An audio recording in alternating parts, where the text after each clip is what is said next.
Alright, I'm live. Am I live, though? Everywhere. Let's check the Twitch.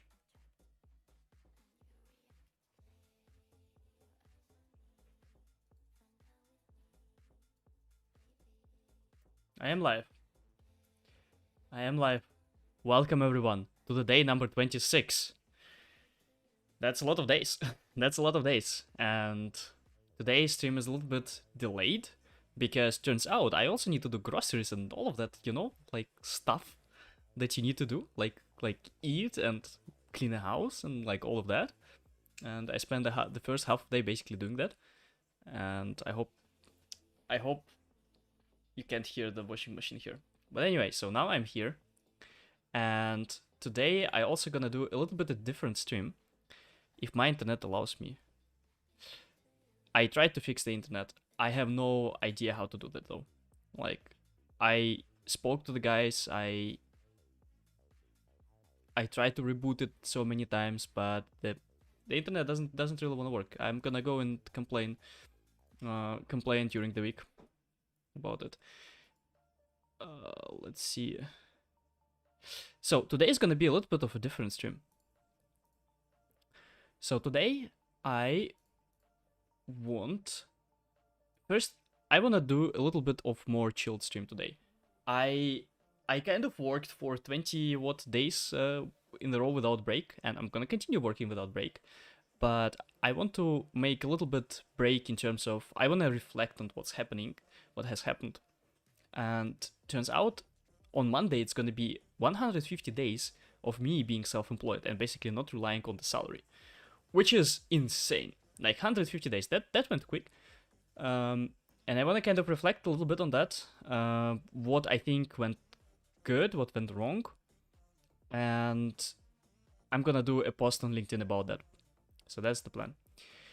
Another plan is that I need to make a decision around how to launch the platform, and I've got a lot of really chaotic ideas because my main business is running the courses. Now, I cannot really launch anything until I get my German visa. And let me check. Am I online? Doubt. Hi. Look at this. That sucks. Look at this. Doubt. Welcome. I can't see chat anymore.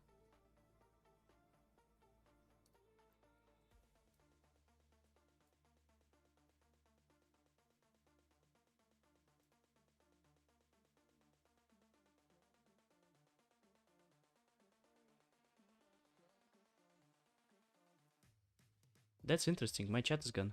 You should definitely complain about the internet. I totally agree.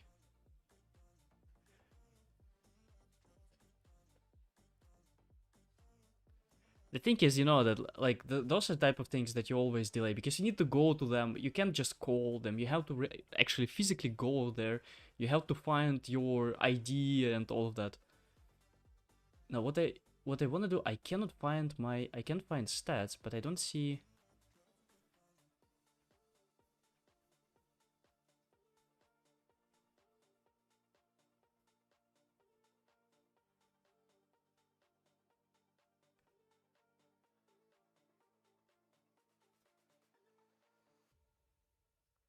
What has happened to the chat?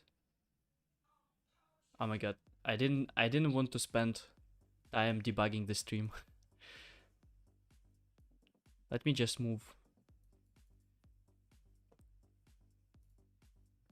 Let me just move a few things here. I'm gonna just have chat here opened on another screen.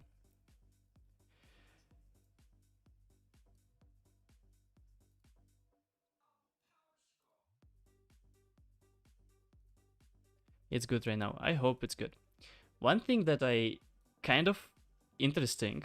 So I made a post here in community and I said, what is more important, quality product or marketing?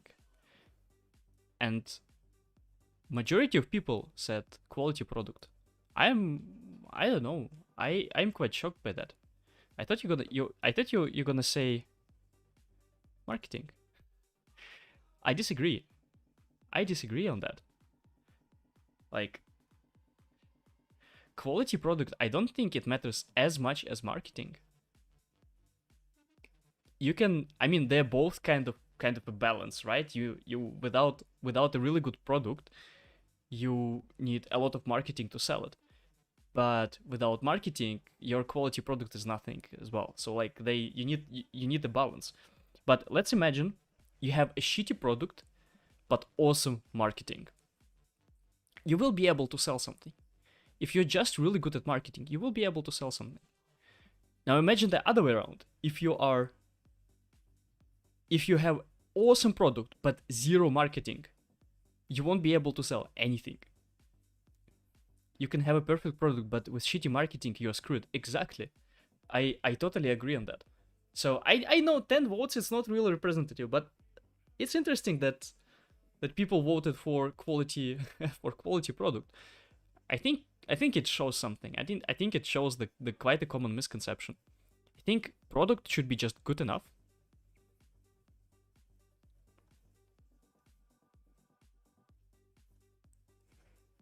I totally agree with you though. So yeah, that's one thing. Another thing that I wanted to actually have a look at is Salesforce recently announced layoffs. And this is quite relevant for me because let's open Arc so that I can, because I have the ad blocker there. Because I am in the Salesforce community, right? So I'm in the Salesforce community. So if people are getting laid off from the Salesforce, it means I might get a little bit less business. Because it's not a good sign. Salesforce is definitely a driving force behind all the ecosystem. I think you should invest time so that you have good marketing and a good product. I agree with that. I think in general business now is really competitive, so you need to have both. But what I see actually, so the reason why I start thinking about it is because I see a lot of products in Salesforce community that I think are not good products. I think they are not good, but people are still buying into them. And that's why. That's because they hit something. They know how to market. There's this company called Talent Stacker. They are awesome at marketing. They are like just god tier in marketing. But the product that they have, I don't think that this is the right, that this is fair value what people get. Maybe it is. I know I just didn't use it, but yeah. So let's see what let's see what they do here with the Salesforce. Salesforce CEO offers jobs to any OpenAI researcher who resign. Wait a second, this is an old one.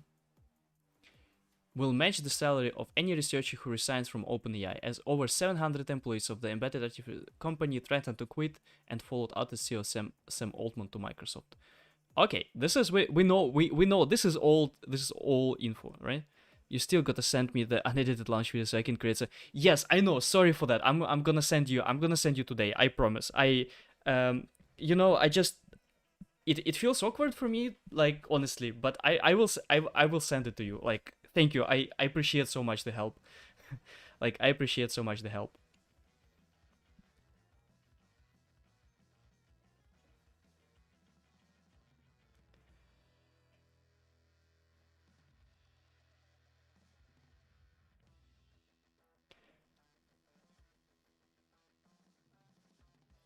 So Benioff said that Salesforce will hire any OpenAI researcher who resigned from a startup. Okay, AI startup.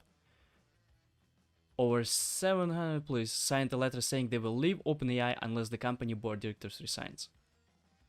Benioff shared the job offer on apparent OpenAI employees on X, but was openly turned down. Happy to join Microsoft, still not using Teams though. Benioff replied that Salesforce and its subordinate Tableau and Slack teams require any OpenAI researcher to work on AI. Hader responded at the company that builds Tableau isn't going to build AGI, which I agree. Which I agree. 3% of Salesforce. I didn't know that Benioff was just 3%. I thought it's like 10. But still, it's worth 8 billion. That's crazy. Okay, so we have this, right? So we have 2 months ago. When was it? November. We are now in January.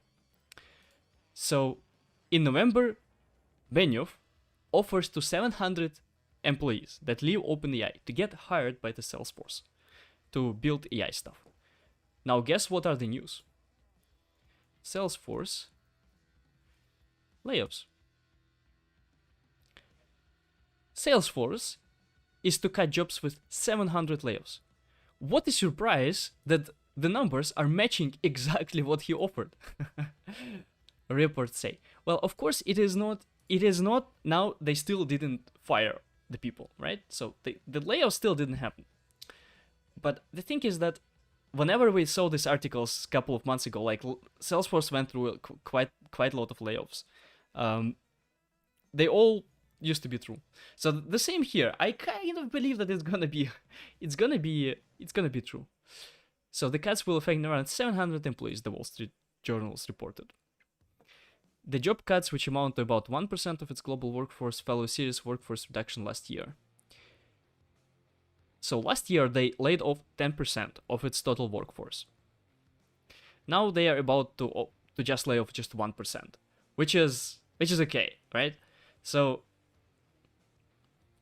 already, okay, Google already 1,000. So it looks like layoffs are continuing, which is definitely not a good signal for the tech industry. It doesn't. I was kind of expecting the tech industry going back 2024. But if we start at 2024 with new layoffs, that doesn't seem like the comeback.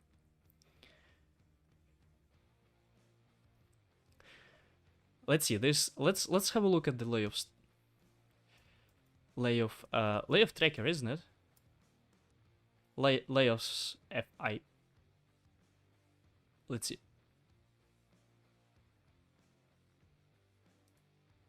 Let's see a layoff chart. Okay, so red we have companies laid off and then employees laid off, and then blue is companies laid off. Okay, so layoffs still, right? We are still just in the Q1. So it's not super big. It's not as Q1 of 2023, right? But still, at least for the Salesforce community, having a new round of layoff, it's strange. And especially it's strange when Mark Benioff offered to hire people, which is a really strange move. Really strange move. Now the thing is, okay, it's people in general, companies, they're businesses, right? They're free to do whatever they want. They are free to fire 50, 80, 90% of the people who are working for them. It's just business. If they can't be profitable, they probably can't maintain the people, right? But the thing about Salesforce is that Salesforce presents itself as a totally different company.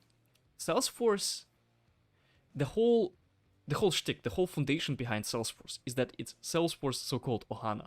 So Salesforce Ohana basically means that we are not your typical US company. We care about employees. We care about environment. We care about all the other things. So, for example, Salesforce, they're gonna dedicate 1% to like other stuff, like I don't know, environmental stuff or something like this. So the whole, if you spend enough time, and I've been working in Salesforce for the last 4 years, you can see their whole messaging and marketing everywhere, every single product you touch, is that we are the good company. We are those who care about people. We are those who care about environment, right? Which goes, in my opinion, quite against laying off people. Like, and especially I know that this perception in US is okay. So laying off in US are just normal things, right?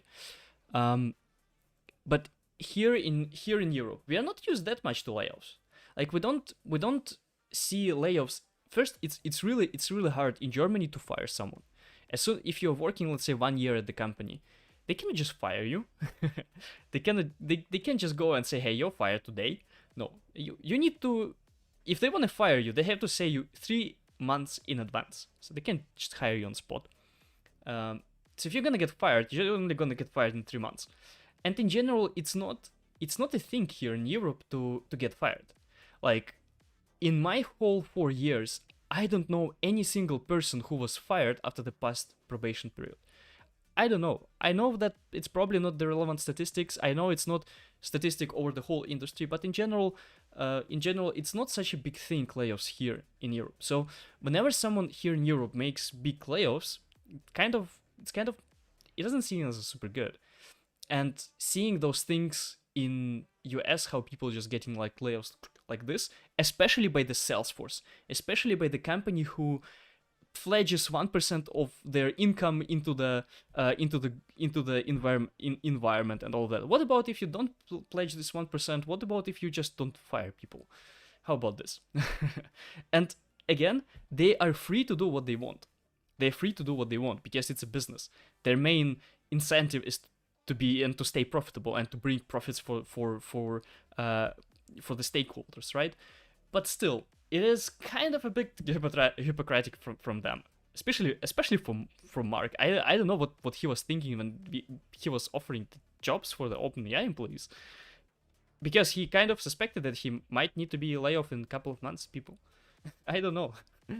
That whole situation is strange. That's my rant. Those are my thoughts about it.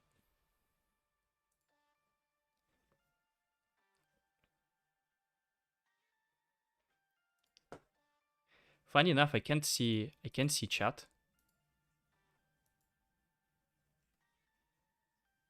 Okay, so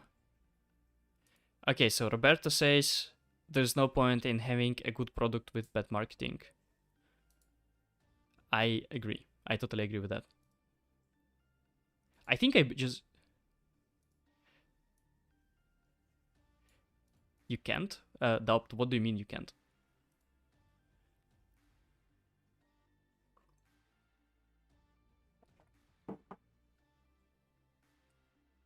And by the way, if you guys think that 4 o'clock you can't see chat. Yeah, exactly. I can see. I have to switch all the time. I have to switch. Oops. Here and here between two different chats. Are you thinking of getting funding? No, I am not. I'm not.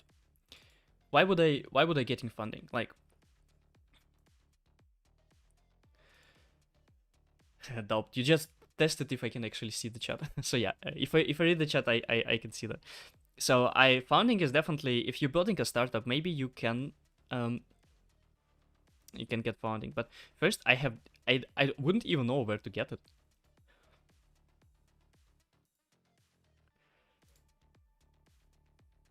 To scale fast. I don't think that Salesforce industry is that big that I'm gonna need to do any type of scaling.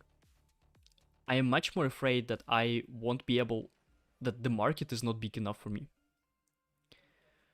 Let's have a look. So let me close this one. So here's the thing that I was thinking about. How big is actually the Salesforce market? It's kind of hard to calculate how big is the market, right? But let's say, so here's my idea. Let's say I'm googling here Salesforce administrator. And this is before launching my business, this is the research that I've done. So I googled Salesforce administrator and I put here people, and not googled, I searched on LinkedIn. So people, and then location, and location, let's say United States, United Kingdom, Germany, Australia, Canada, and what else? And let's say France. France. So we are getting 63,000 people. Let's 63,000 people. And then I'm changing this to developer. Salesforce developer.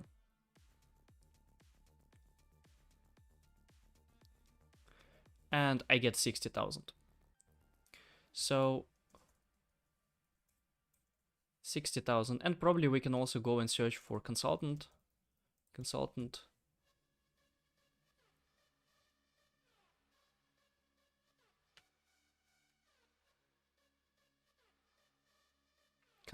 64,000. Well, a lot of these things, they are overlapping, so it's not like this is all the amount of people that are working. Okay, so we get, let's say that there's 20% of that overlap everywhere. So let's just multiply it by 8. Let's say we have like around what is 150,000. That's the number. Okay, so that's the number that we have. Total people that could, but the potential clients. It's not huge, right? It's not huge. So it's not like you have millions of people who can buy your products. You can't. Let's say I'm gonna capture a market share. Let's say only 1% of all these people gonna be a clients of mine, right? So it's gonna be, damn it.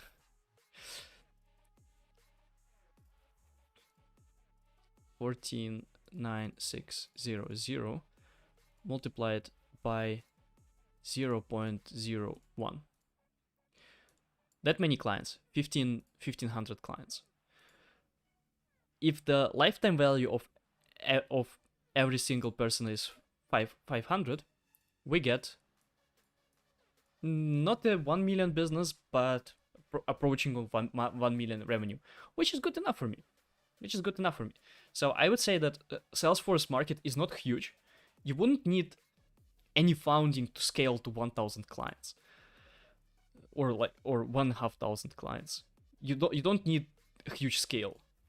You just need smart marketing, and that's it. And I know where to find those people. I think all of those people are on the LinkedIn. So I would say I definitely don't need any type of funding. Okay, so here's someone is spamming. Here's someone spamming, and you know what? How can I ban you? For the first time, I am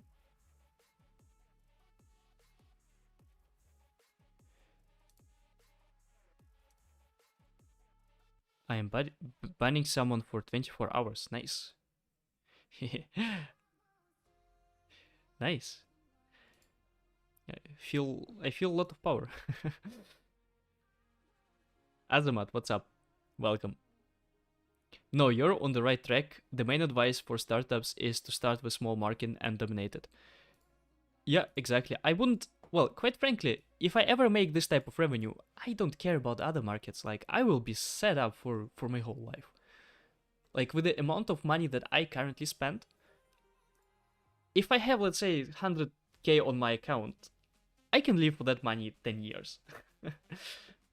I don't know, like, what do I need for life? I only need a lot of coffee and a bit of food. And that's it. Okay, so Salesforce layoffs, they are done. We've done it. 150 days as self-employed. That's interesting. So I've been self-employed for 150 days. There are things that I think quite went not as I expected, and there are things that went better than I expected. So things that went better than I expected.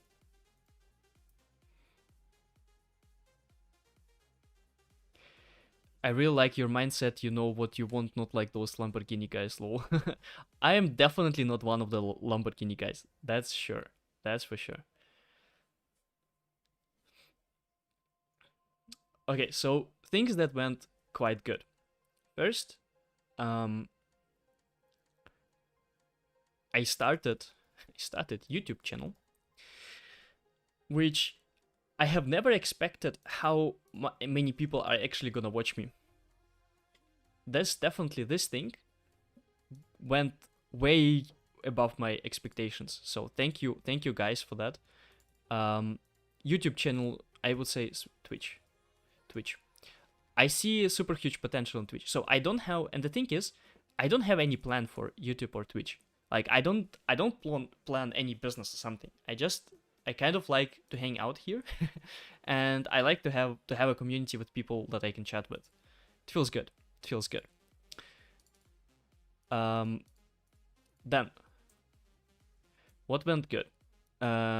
My dev hire is awesome. Sasha that I hired is really good. And let's say in this 150 days, I kind of learned how to manage better. If you look at me as someone who runs a business or manages someone, let's say a year ago, or even just 3 months ago, it's totally big difference in comparison to how I do it now. Like now I understand what works, now I understand what doesn't work, now I understand how to properly give the tasks, how not to overload people with tasks, and I feel whenever I kind of get more sense, more like intuition behind what I'm doing. So I'm still definitely very junior in those things, in managing a team and so on. So I have 2 employees that are working full time, which feels insanely strange to say. I still can't comprehend how I'm actually employing people, like actually people working for me. It feels strange. It feels not, I don't know. It feels, like you when you were a child, you were dreaming about something, and I've been always dreaming to be an entrepreneur and having own company. Like I had never, like I never wanted to do anything else. I always wanted to be to have a company, to have a business. And now I have kind of very small company, very small business, and actually people working for me, which is again this very strange feeling. And another strange feeling, it's nothing special. Like it is really quite straightforward, and of course I don't do it perfectly. Of course I have so much to learn in this regard, but it is still kind of straightforward. I just know what we need to do as a team, and I just tell what to do basically, and try to redistribute the work in a proper way. There's much more to that, but and I definitely, if someone of experienced managers look at me, that they definitely, or look at the way I run the company, they're definitely gonna say, hey, you are doing something completely wrong. You mentioned something about the Salesforce development not as modern web development. What do you think needs to be changed? Well, I don't think that Salesforce can change much actually about that. I mean, that's just the reality of proprietary, like closed systems. Alright, let's go back. Let's go back to the reflection of what went wrong, what went good. So my dev hire is really good. So Sasha that I hired, I think 1.5 months ago, shows really good results, and I couldn't be more happy with him. Now, something that on this front went wrong, we are not making profit. It's not completely true. So we kind of do make some profit, but because I cannot run, so we do make some profit, but we don't, I don't know, like the profit is maybe like 200 a month or something. So it's not a huge profit. If you take consideration my salary that I have to pay for myself, plus the salary of 2 employees, that kind of adds up, plus all the fucking subscriptions that we are paying to run a very small business, it adds up very quick to to quite a bit something. And we are basically running on the money that I earned when I launched my first cohort. The money is still there. We still have a lot of runway. So even if I stop earning at all, like zero now, we're still gonna be able to run in this way how we're running for at least the next six, maybe even 8 months, maybe even a year. Depends how depends how we run. Now, another thing that goes quite wrong is I am in doubt all this. Everything feels wrong. Like a lot of stuff that I do, like for example, what should I do now? Should I focus on the launching that platform, or should I focus on my mentoring and trying to make more high ticket stuff? Should I do that? Should I do that? Is the decision with the platform right? Should I go and continue my streaming stuff, or should I just completely focus on LinkedIn? Why am I even doing this YouTube stuff if my whole business is on LinkedIn? Why don't I focus on one platform?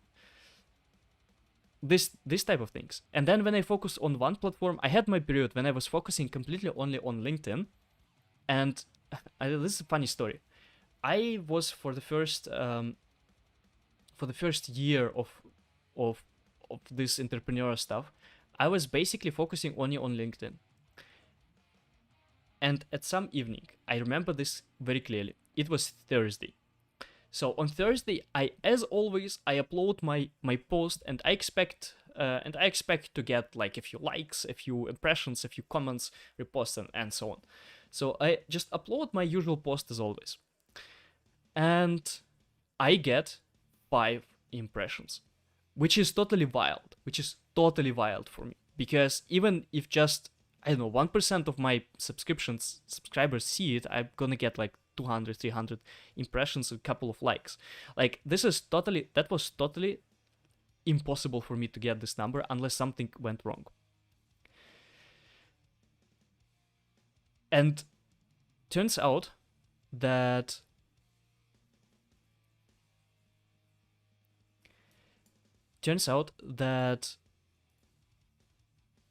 LinkedIn had a bug at this time. So LinkedIn had a bug for like three days, where all the creators that up a certain amount of subscribers, when they posted, no one would see it. I had to delete the post completely and post it again. And this is for the first time when I started freaking out so much, because my whole business was depending just on one platform. And when this platform changes, I'm basically, so if at some point LinkedIn decides, for example, to delete my whole profile, I'm screwed. I'm gonna be heading into zero business so quick.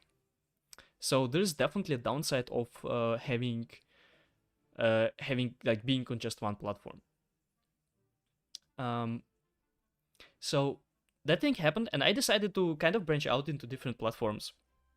I started doing a newsletter thing, because everyone was recommending, hi spam, because everyone was recommending, hey, go and do newsletter is such an awesome thing. I started doing newsletter, turns out it's fucking hard.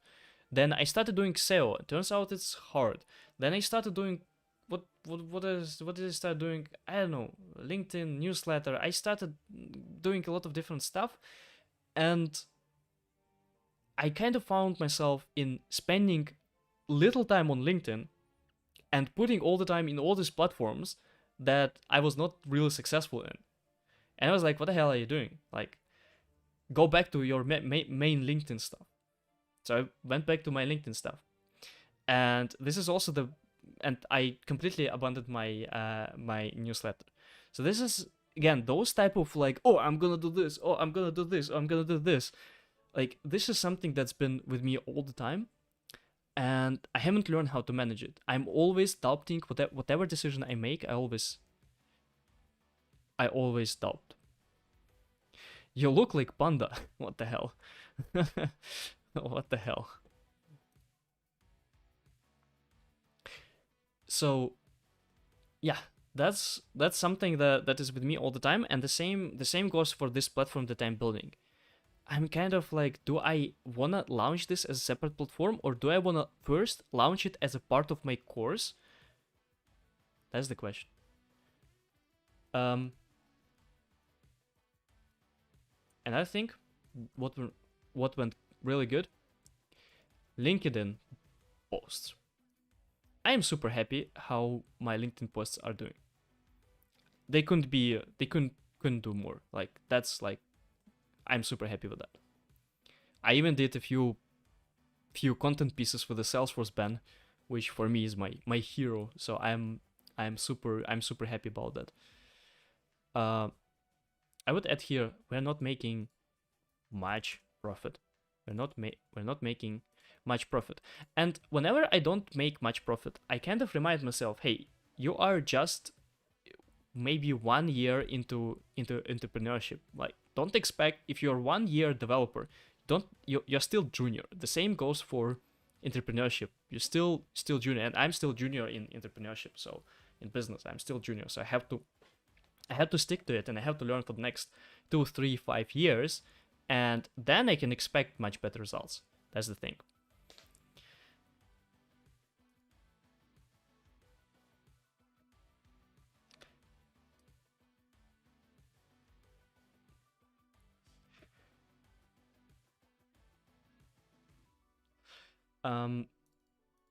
Something that, again, how are you doing, Igor? I'm doing great. I'm doing a little bit a kind of reflection over the next the last 5 months being full-time into being entrepreneur, full-time running a business, learning how to manage. Okay, so another thing, I'm not sure what platform to focus on. I kind of feel, so here's the thing, we managed to rank number definitely the first page in Google for a couple of articles. They bring us a little bit of traffic. I'm not sure if the traffic is converting. So I have 3 platforms in mind: YouTube, LinkedIn. LinkedIn for sure, and search engine optimization. I think I'm gonna cut off the search engine optimization, and I'm gonna focus on YouTube and Twitch. That's something that I like. I mean, Twitch and YouTube is more like a hobby. I don't feel like it's a separate platform. I mean, at least it's not business related, not my main business related thing. That's what I think. And all of these things, you can see that it's basically this whole thing. It's not skills, so it's not skill related stuff. It's much more just mindset related. 150 days. I think it is, right?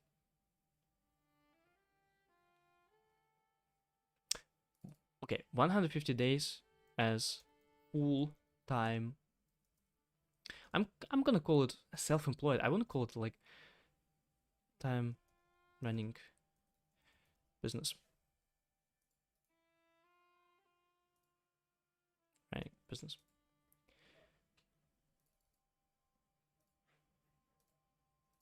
No, go back. Go back to white.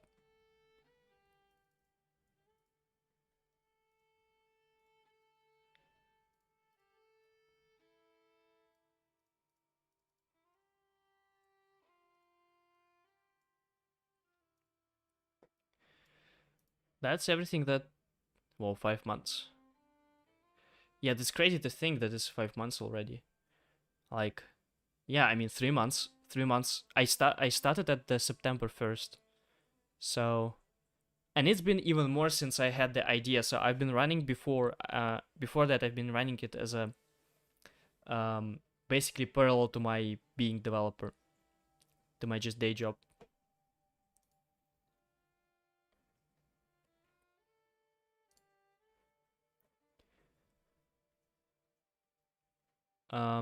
The biggest thing that bothers me is this point. Like, I wish that I would at least make enough money to have not shitty lifestyle. Like, I wish I would make at least, like, let's say 5K a month in like profit that I can distribute to me. it would improve my life so significantly, because Munich is really fucking expensive. Like, try to live in Munich. That's super expensive. We just went with my girlfriend shopping, just buying groceries, and we bought basically not that much food. We didn't even fill out a few shelves in the fridge, and we already spent 150 euros. It would be what, $180, I guess. Do you live in Munich? Yeah, I do live in Munich. So if you look at all of this, it's more like mindset stuff. So it's not mindset. I would say, like, how to say it, like something that is in your head. So it's not skill. That's the thing. So it's not skill related. But you're Russian. No way. I'm not Russian. I'm not Russian. I'm Ukrainian. But I've been living in Germany for the last 6 years, I would guess. Fucking hate Russians.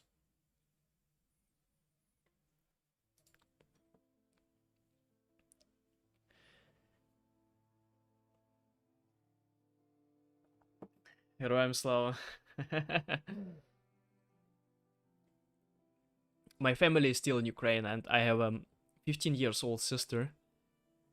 Or is she already 16? No, she will be 16. My Munich, I love Munich. I don't know. It's very comfortable to live, and you have all the countries around, and it's very clean city. And the best technical university is in Munich. So the best technical university in Germany is in Munich, and I deliberately targeted this. So the Technical University of Munich. Technical University of Munich. Technical University of Munich. The entrepreneurial university. It's bullshit that it's entrepreneurial, but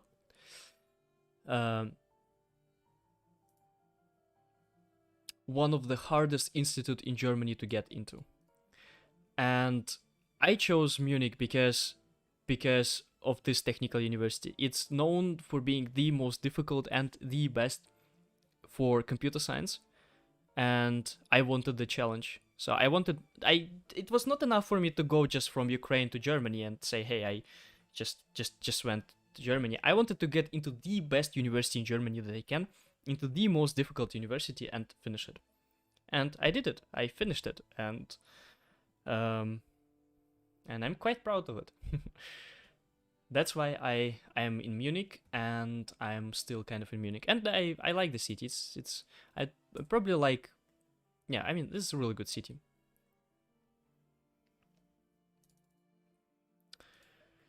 Yeah, so this is my reflection, like public reflection on what was going on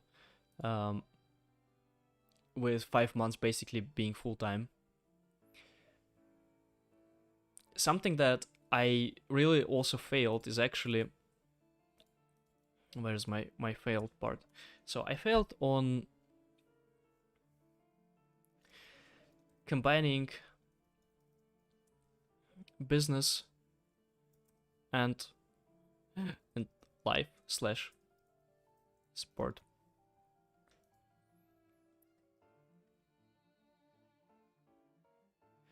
That's something that I have failed as well, unfortunately. I've been doing boxing for a very long time. I've been doing boxing basically since my childhood, and I went back to boxing, and I went back from boxing, so I kind of cannot find the balance. I kind of feel like I have to work all the time. Like, if I don't work, I feel behind. Even if I work, I still feel behind my imaginary timeline in my head. So this is something that I wanna fix. Something that I really wanna fix. Like this part. I wanna fix this part, and I wanna fix this part. And the thing is that by fixing this part, I'm kind of taking out from the profit part. So it's either profit or sport. That's how I see it now. And I even bought a book called 4 Hour Work Week. And I've been reading the book, I've been reading the book. It's a really good book, nice, by the way. So if someone wanna read the book, it's a really, really good book. But still didn't really help me that much, to be honest. I'm Turkish and we have Russian and Ukrainian people leaving their countries because of war. Yeah. Well, I mean, Russians don't really have to leave their country, right? There's nothing that much happening. Versus my sister, she has to go to shelters all the time. Can't really study that much. There was a month where we basically took my sister to Germany because they were attacking Kiev so much that she couldn't sleep for like 3 weeks. They were always attacking like in the night, and she always heard explosions and she couldn't really sleep. So we took her to Germany so that she can sleep and chill out without rockets.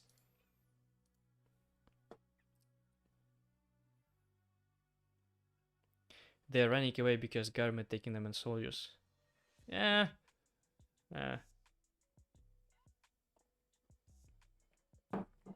Okay. Okay. So that's my reflection.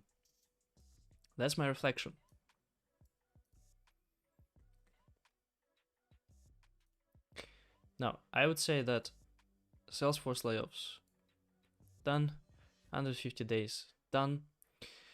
Now, something that I've been thinking quite a lot is decision on the platform launch. The reason why I didn't start, so my main business is Cloud Prism. Cloud Prism. That's my main business.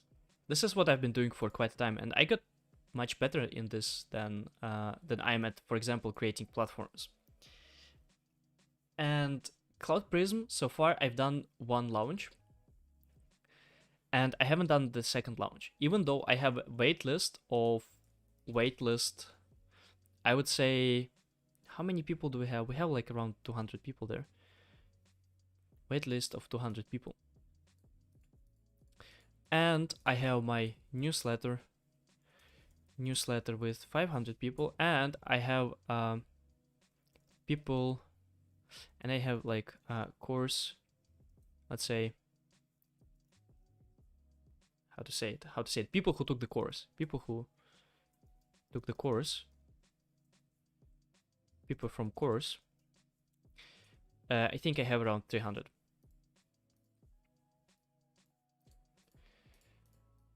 So in total that would be 1,000. So I have basically an email list with 1,000 people who I know are interested into learning Apex. And I didn't do the launch because I'm waiting for my visa. Because the fucking German government cannot give me the visa in 5 months. I've been trying to get my visa for 5 months. It's not that I cannot get it because I'm missing some documents. I'm totally clean from the documents perspective. I'm totally like, there's nothing that would prevent them from giving me the visa. The only thing that prevents them is just they're fucking slow. It just don't work. They're just slow. That's it. I submitted them all the documents such a long time ago, and I still can't get the visa. So I've been waiting, and I can't launch. But this is the way I make my money. So I can't launch the course. German government is very strict about it. They're not very strict about it. Like I finished their university. I speak German. I showed them everything they want. They just give me visa. Give me visa. I just want to be able to just getting paid. Like that's it. That's all I want. I just want to have a legal way of accepting money. That's it. I just need a PayPal or Stripe account. That's it. Like just give me visa. No, you can't do that. You can't easily do that in Germany. But I complained about it for so many times. That's not the point. The point is that I decided, okay, I cannot really launch a new course. So what I'm gonna do is it works. So the platform works, and I already submitted it for testing for some students, and we already got a bit of feedback, so it's quite cool.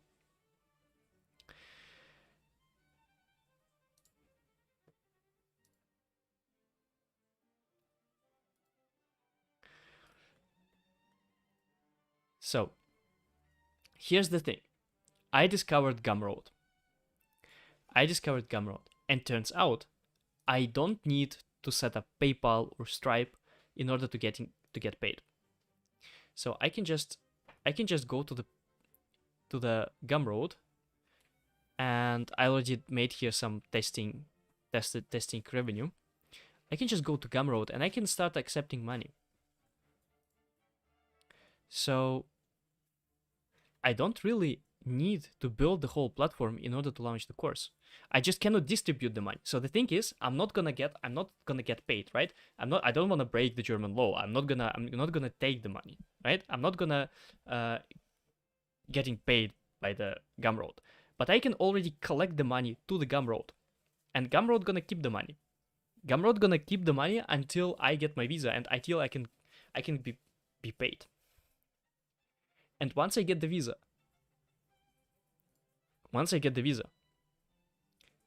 I can also get the money that I earned there. So this realization, it's simple, right? It's just a logic, but I couldn't make 2 + 2 in my head. I don't know why. But that's the case. So basically what I think about, I don't have the final decision, and I'm definitely not gonna make it right now. But I think that that I'm gonna time the launch of the platform with launching my cohort business, because this is what I've been doing. This is my main.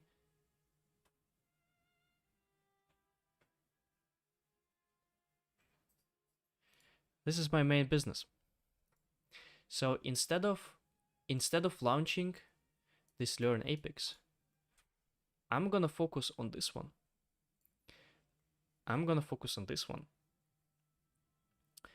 And I'm gonna take the money out of this business, and I'm gonna put it into the Launch Apex. Plus, on top of that,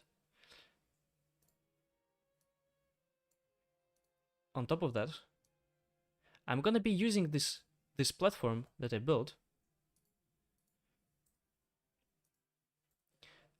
I'm gonna use it for my students. So the students, they gonna get the perk of basically being the first people on Earth using this platform. That's the idea. I'm not so sure about that though. Like, at first, I don't know if that's legal in Germany. I think it is, because I'm just collecting the money for third-party service, not even for me. I'm not getting paid for it. Yeah, I'm not so sure about that, but I think it's fine. So yeah, I really don't know. I'm not so sure, but most likely, instead of launching this platform, I'm gonna launch, because see, if I launch the difference, like if I launch the platform, I'm still gonna be doing the same thing. It's just I'm collecting money for the platform instead for the course. Like, it doesn't make any difference. If I can collect money for the platform, I can collect money just for my business. Like, and this is much better. It's much better idea to launch my main business, because this is what I'm known for. This is what I've been doing. Which this is something new. This is something that I should fund from my main business. It is kind of strange for me to abandon this whole thing and go and build the platform and put my whole faith into it without launching my main business.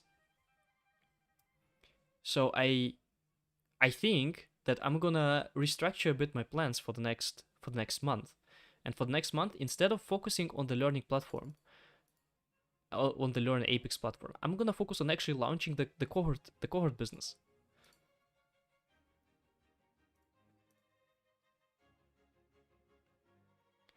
That's the idea. I don't know if that's the correct. I don't know if that's the right decision.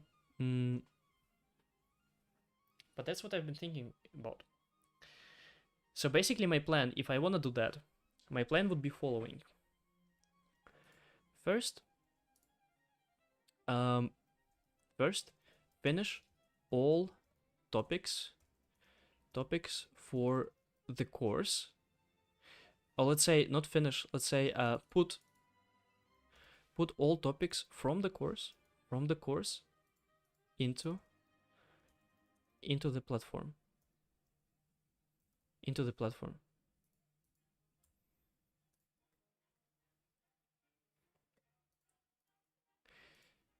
platform. Second, prepare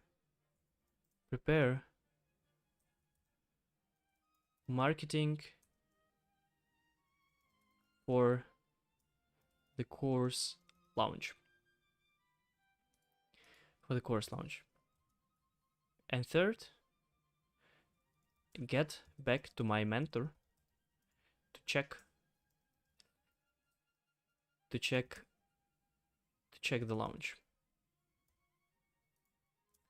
That would be my actual plan, and I hope to get first. I'm gonna solve this one, and that's gonna be 1 week. Then I'm gonna go prepare marketing for the course launch. That's gonna be 1 week at least. And I'm gonna go get back to my mentor to check with the launch. That's gonna be just a couple of days. So this thing, 1 week. This thing is 1 week as well. And this thing, the mentor to check the launch, as let's say 3 days. Let's say also 1 week, because he's gonna have some feedback for me, and I'm gonna implement the feedback. And the fourth number one is prepare the launch of the platform. So I actually have a lot of stuff that I can launch. So I think this approach makes the most sense. Prepare the launch of the platform 1 week. So I basically gonna launch the platform, let's say 1 week after the launch of the course. So let's say number 4, launch the course, the cohort based course. And the number 5 is prepare the launch of the platform 1 week. Launch the course 1 week as well. 1 week. So in total we are looking at how many weeks? Let's see how many weeks. 1, 2, 3, 4, 5. 5 weeks. So guys, look at my planning, and let's see in 5 weeks. Let's see if that's still gonna be the case. I'm super curious, because this whole thing is public. Now you can, in 5 weeks, you can go to me and say, hey Igor, you didn't make it. But this is my plan for the next 5 weeks basically. And I got so much experience from running the first cohort. I'm so much better now in running the cohort-based courses than before. Like that's just insane how different it is now. What is the startup culture like in Germany? If I want to establish a startup there, how do the process work? Don't do that. If you want a startup, go to like UK or other countries. Germany is not good for that. It's good. I mean, it's fine if you have a German passport. If you're a foreigner, if you don't have a German passport, it's twice as difficult, and especially if you don't know the language, you will be just drowning in the bureaucracy. Because all the 100 pages that you need to fill out of bureaucracy stuff, you will need to fill out in German.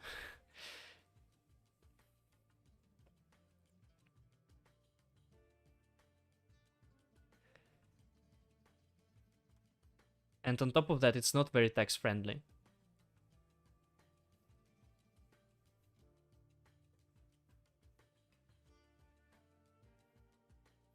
So yeah, this is my plan that I think makes the most sense. It's kind of, everything comes together in my mind, because we have, so now I have tax friendly. Yeah, very tax-friendly Germany. I think that from what I'm gonna earn, I'm gonna earn maybe 40% at the best, or maybe 30% of the whole revenue. So even if you make 100k in Germany, maybe you get 40k to your hands. That's maximum.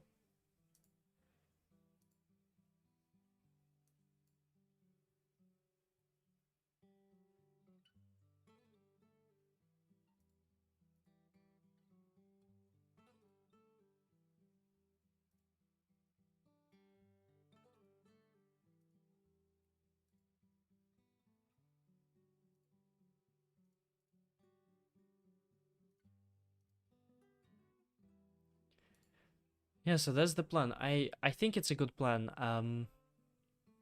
Yeah, I heard about tax Germany a lot from my friends. Yeah. I mean, if you're Turkish, there's so many Turkish people in Germany. I guess you have, I mean, for Turkish people, it's actually not that hard to go into Germany. Okay, decision on the platform. So I just wrote down this decision, but I still haven't made the decision.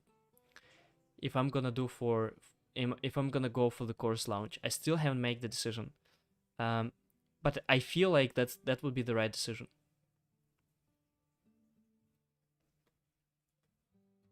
It's also the decision, the way that I'm the most afraid of, because it's gonna require me going back to my mentor, which I am afraid to let let down. So I kind of wanna, and it's a lot of work. It's a lot of work that I need to put into the launch. Uh, but still,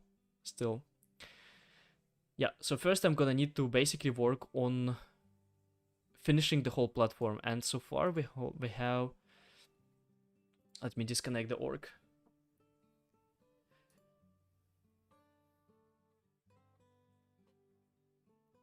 Yes, you can go and eat kebab in Germany. Yeah, Döner is the best food.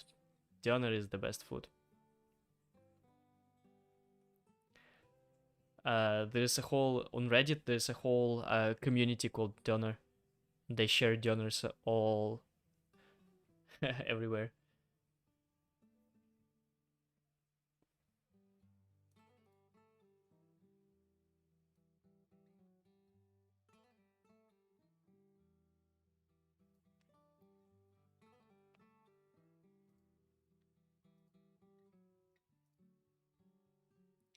You know what? Let me go to the stream and let me see what's going on with the chat, because I do want to have a chat.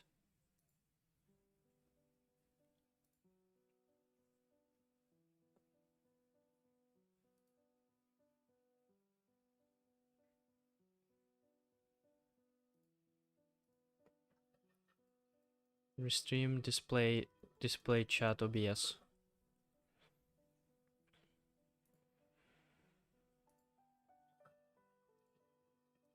Because it's kind of hard to switch between chats. Let's see.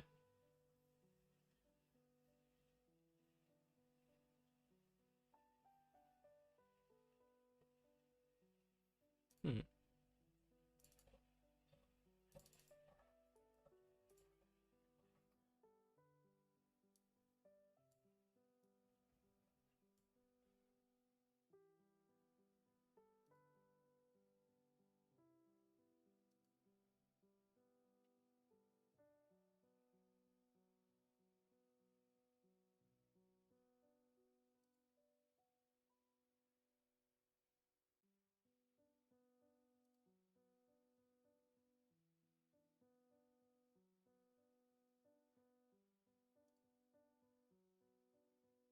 Navigate to encoder page. What is the encoder page?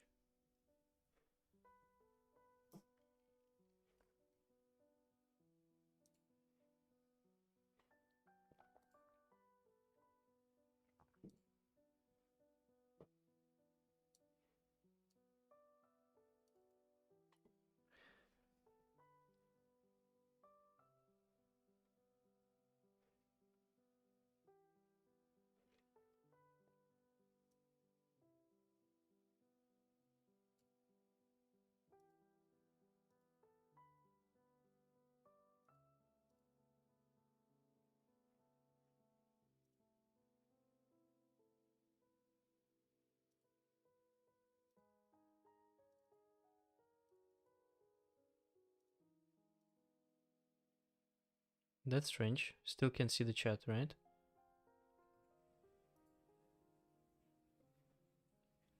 Let me write something on Twitch.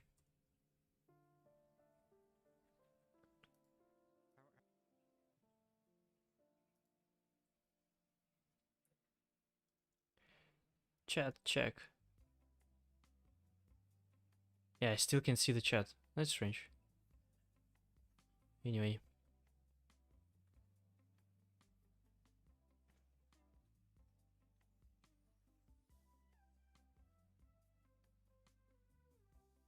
Okay, let me try to edit again.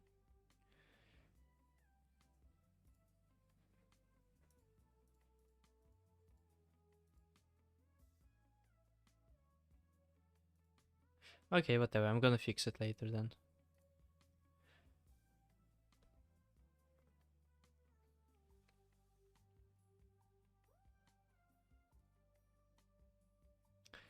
Okay, so I actually... Here I wrote down all the tasks that are missing. Like, for example, DML. Here the tasks are missing for these topics. And there's some materials that are missing, and especially maps and model. So I'm gonna need to write those materials. And for that, I'm gonna probably create a new project. Create new project. By the way, if you're into productivity and all of that, the way I work is according to the para method. The para method. Basically, it means that you put your whole life organized in a couple of different things in the projects, areas, resources, and archive.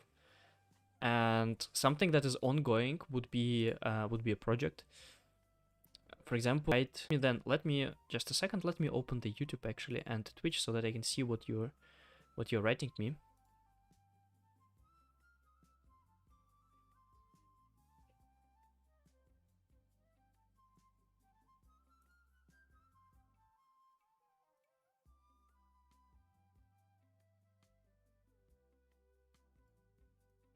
Oh, you know what? Let's watch this video. I just opened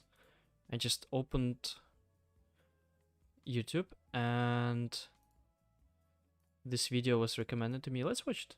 Why not? Oh.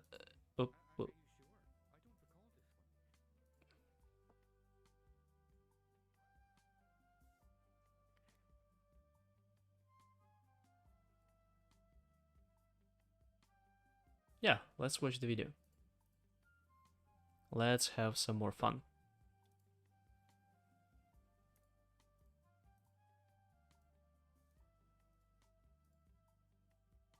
Oh, you can hear it.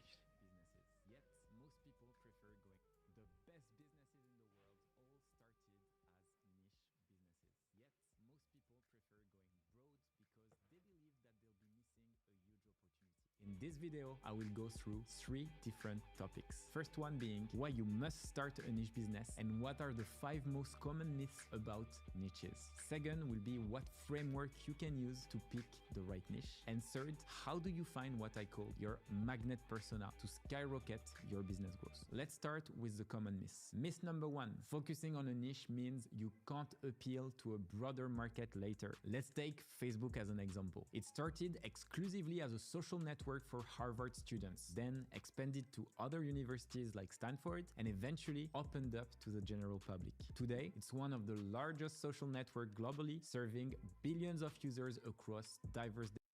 Well, the thing is that they had the potential to get broad, right? So they focused on something small, but they had the potential to go as big as they want. Versus when you're building such business as mine, for example, you usually, if you focus on the niche, you kind of can stay on in this niche, especially if you don't have this kind of viral thing, if you rely on yourself as a marketing person, right? If you're known as a guy that teaches Salesforce development, it's gonna be super hard to start general Python courses, right? demographics. Myth number 2, niche products can't attract big investments or high valuations. Supercell, the video game development company, focused on mobile games only. They found massive success with a few popular titles like Clash of Clans and This is not niche at all. This is not niche at all. This is one of the biggest and the broadest markets you can have. Like, by the way, I played when I was small, the Clash of Clans. This is just for everyone. Everyone can play Clash of Clans. Not everyone can buy a course on whatever micro trading or whatever. What is the most niche product you can think of? I don't know. I think my example is quite one of the niche examples. Course for Salesforce development, especially for coding, for those who want to start with the coding. And Clash Royale, and despite its narrow focus, Supercell was valued at billions of dollars and attracted significant investment from major companies like SoftBank and Tencent. Myth number 3, targeting a niche market means lower revenue potential. Lululemon started by targeting a This is definitely a myth. I think if you're targeting a niche business, you have a higher revenue potential. I mean, not okay. So not revenue. You have less market that you can address in total, but you can charge more. Because imagine there's a big difference between. I don't remember where I saw this example, but there's a difference. Let's say we have. How does it sound for you? You have a course in marketing, generic, right? Course in marketing. Then you have course in marketing for LinkedIn, better. Course in marketing for LinkedIn for developers, much better. Course in marketing for developers who are starting their own business, awesome. And each of these things you can charge twice as much the price, right? So if you niche down, you can charge more. If you go broader, you should charge less, or you have to charge less. So I don't know where this guy takes those myths. Niche market, yoga practitioners. They focused on high quality yoga wear, which led to a loyal customer base, and this focus didn't limit their growth. Instead, it established them as a premium brand, leading to significant revenue and expansion into broader athletic apparel. Myth number 4, a niche focus limits innovation. Tesla initially focused on high-end electric sports car, which is a niche market. This focus allowed them to innovate in battery technology and you can't make an example as Tesla. What the hell? Like, this is not niche at all. It's the broadest as you can get. What the hell? Electric powertrains, which later became foundational for their broader range of electric vehicles, including more affordable models. Myth number 5, niche markets are too small for significant impact. Dollar Shave Club, probably one of my favorite ads of all time. Are the blades any good? No. Our blades are great. They started with a simple concept aimed at a specific niche. Affordable, high-quality razors delivered monthly. This focused approach didn't limit their impact, and instead, it led to a disruption of the entire shaving industry, culminating in a $1 billion acquisition by Unilever. Now, let's have a look at why, from a purely financial standpoint, it's better to focus on niche when you get started. Your market penetration will depend on how specific your offer is. So if you sell copywriting services for everyone, your market penetration is extremely weak, as your competition is huge and people don't have any reason to go with you versus others. However, suppose you start selling copywriting services for CEOs of scale-ups that recently raised their Series B in funding. In that case, your market... What I was saying. That's exactly what I was saying. I knew what he's gonna say, which is just true. It's just common sense. Market penetration is extremely strong because you are a lot more specific. Instead of competing with others, you become unique. And your uniqueness allows you to charge a lot more. So how exactly do you find your niche? Nah, you'll not become unique. There can be a lot of people doing the same thing, right? But what changes is that people who find your product, when they read the description of your product, they feel it's exactly what they need. Like, if you take just a generic marketing course, you're like, do I really need it? But if you're a construction worker who wanna start his own construction business, and you take specific marketing course for starting the construction business. That fits. That feels exactly. That hits. The first step is to start with a crowded market. The reason why crowded markets are great is because there's already what we call a product market fit. The pain point has been clearly identified and there are solutions people are willing to pay for that exist already. So if you take the email marketing space, for example, MailChimp is a clear leader in there for $12 billion by Intuit. But since MailChimp is serving a super broad range of customer types, they're clearly not the best product for specific niches. So Beehive took advantage of it. They started as the newsletter tool for creators. And because they adapted their product and marketing to that very specific niche, they quickly became one of the fastest growing newsletter companies in the world. But that's not it. Beehive, I've been using Beehive. Beehive is fucking awesome. If you just wanna, so basically Beehive have done something like, I think Shopify done for e-commerce. Starting your newsletter with Beehive is so easy. It's like 2 buttons clicked and you have a newsletter. Making subscription, everything is so easy with Beehive. So whenever you want to start with a newsletter, I do recommend Beehive. It's really good. It makes it almost too easy. You don't wanna. I think now with Beehive we're gonna see a lot of people starting with newsletters. When you have identified the market, you must also know how to pick the right niche. And there are essentially 3 different options. Option 1, you've been part of that niche for a long time. So if we go back to Beehive's example, the founders worked at Morning Brew, which is a very famous business newsletter. So they knew the ins and outs of the creator niche, and it makes a lot of sense for them to pick that niche. Option 2, you know someone who can introduce you to people in that niche. Obviously, it's a little bit harder. And option 3 is even harder, which is you don't know anyone personally in this niche, but you know you can get in touch with them easily. So if we go back to our example with MailChimp, here's exactly what I would do if I wanted to get in that space. First, I'll go to a review website like G2. Then I'll focus only on reviews with 3 stars or below. Here, as you can see, we have close to 1,000 people who are actually complaining and not enjoying MailChimp. From there, I'll reach out manually to each and every single one of these users. Since you don't have the full name, you just have to copy-paste all the info you've got in the search bar and add LinkedIn, and eventually you end up on their LinkedIn profile. To show you how it works, I even decided to send a few messages using the exact message. Just so your review about MailChimp on G2 first name. I understand the frustration. We're building something to solve exactly this pain point. Worth a chat? Cheers. G. And here are all the replies I got. Another way to find more people is to go on Twitter's advanced search to find all the people who are vocal and frustrated about MailChimp. For example, here, I'm choosing all the tweets that mentioned MailChimp and that have more than 50 likes. The assumption is to say that when you get more than 50 likes, it's usually a pressing problem. From that point on, here's the exact DM I wrote. Just so your tweet about MailChimp first name, I understand the frustration. That's a good idea. Something to solve exactly this pain point. Worth a chat? Cheers. G. And again, the replies are received. What you can do when you use advanced search is not only use the person who tweeted, but also get all the person who liked that tweet and reach out to them with a very adjusted template where you can see just so the tweet you liked about MailChimp, and I understand the frustration. We're building something to solve this exact pain point. Worth a chat? Question mark. That way it will allow you to reach out to a lot more people. Now that you know why you must start a niche business and how to find people to sell your product or service to, there's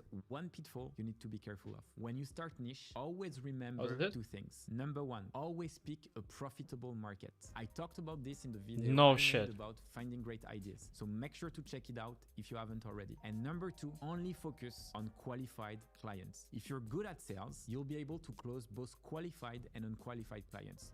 But that's a big mistake. Unqualified clients are the clients where it will be extremely difficult for you to deliver the promised results. For example, let's say that you're selling SEO services to drive more clients to small businesses. If you decide to close a local bakery, chances are that it will probably not work or that it will require a lot of effort for you to make it work. Simply because local bakeries don't have huge budgets and local SEO can also be pretty competitive. The issue with unqualified clients is that not only do they require a lot more work and support, but they're also the one with unhappy customers will talk badly about your service. And the goal of focusing on a niche is to have as many people talk positively about your service, that way it will create a lot of virality inside the same niche. When picking a niche, always make sure that clients are qualified so you know you can deliver a lot of value with minimum effort. Now, well, he like just choose the client and just choose the qualified clients. Just choose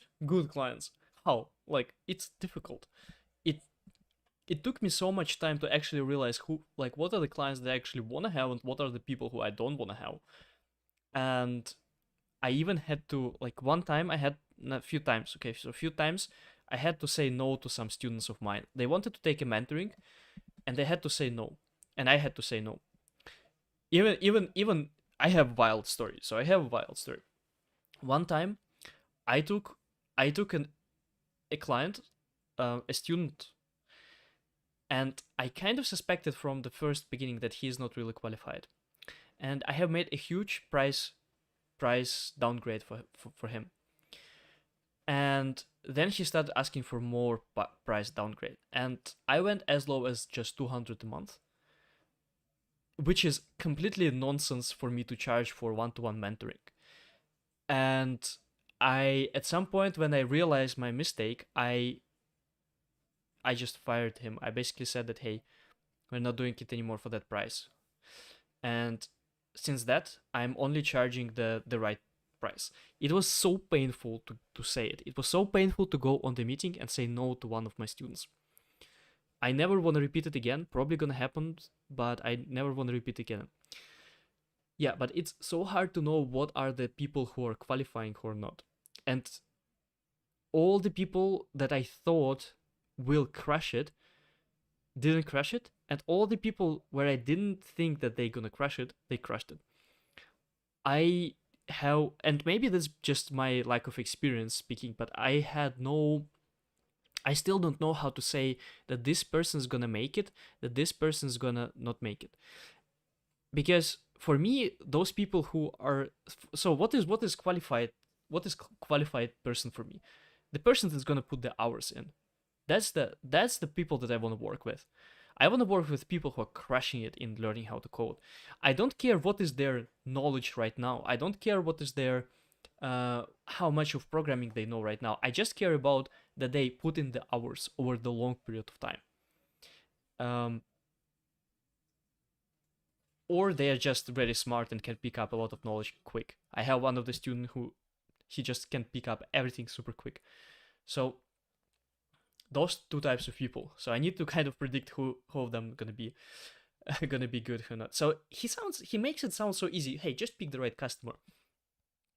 Picking the right customer is one of the biggest challenges you have. It's super hard. I want to touch base on something that people don't think of when picking a niche, but that can be a game changer in my opinion. It's called the magnet persona. A magnet persona is a specific persona in your niche that will allow you to attract a lot more customers down the road. The goal of a niche business is not to stay like that forever. The goal is to get huge traction amongst a group of well-identified customers so that later you can expand. For example, Apple started as a computer company specifically for designers. Their magnet persona was designers. To pick them, they answered the following question. Number one, is the current persona underserved? Back in the day, designer could not benefit a lot from computers. Apple made strategic additions and enhancements to its computers, specifically catering to the needs of designers and creative professionals. These features have been instrumental in making Apple computers a preferred choice for many in the design industry. The second question is the current persona in a growing market?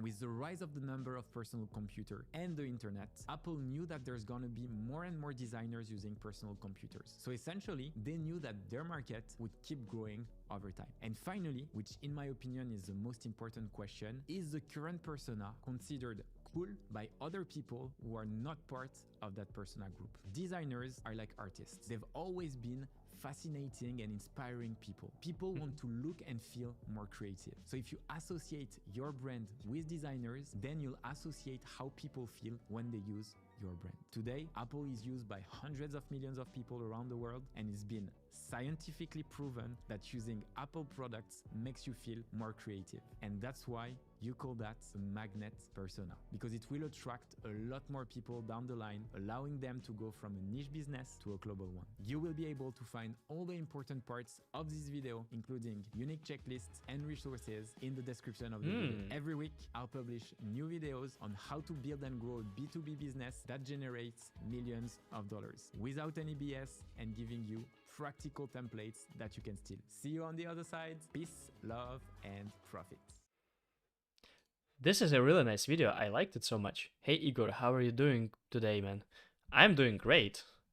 I am in a good mood today. I like the video. The video is really, really good. And I like the accent. I like the accent. Let me subscribe to the guy. It looks like a lot of stuff from B2B. Like, you don't really need to B2B, B2C, all of that is just buying stuff. Yeah, it's quite nice. I loved the video, and I'm a big I like Mac. I don't say that I'm a big Mac fan, but I have Mac for 5 months since I started. I basically bought a Mac myself. As when I started as a self-employed, I bought a Mac for me.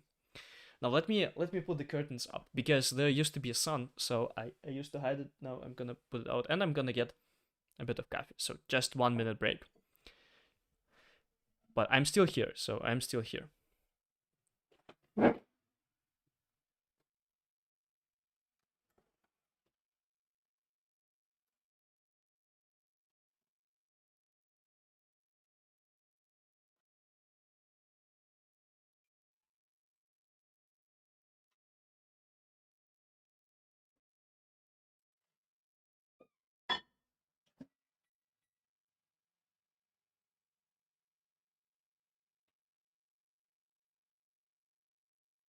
And guys, go vote here in the community. Go vote what is the here community. What do you think is more important? Quality product or marketing? If I could vote, I would vote for marketing. Like, you can market the hell out of a product if you're good in marketing. If you know how to sell, you can sell. I mean, marketing and being able to sell something is basically the same thing. So if you know how to market, you can just market the hell out of a product. Even if it's okay, so you don't need to have, if you don't have a shitty product, if you have just a good enough product, it's just enough. That's my opinion. But if you say that the quality product is, for example, Alex Hormozy, what he says that, no, that's not the case. The quality product is more important. That's what he says.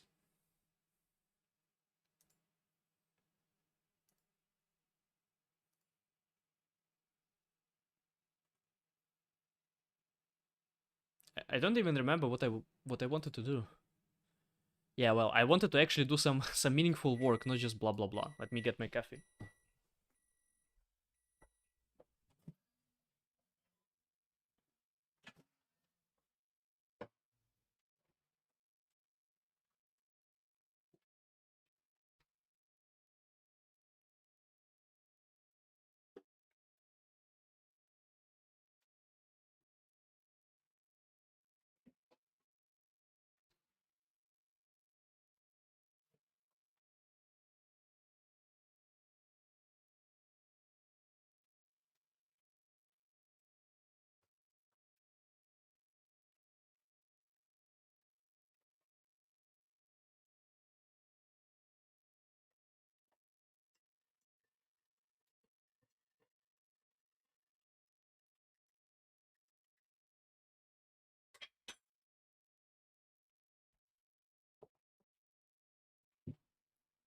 Alright, I'm back.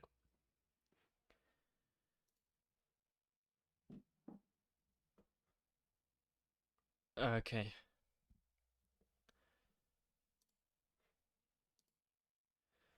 I mean, yeah, that's basically, so I've been streaming for how long now? For 1.5 hours, and I haven't done anything super productive. No, but that's been my mood so far. I kind of wanted to do a bit of reflection, a bit of thinking, a bit of just I don't know, just chilling out.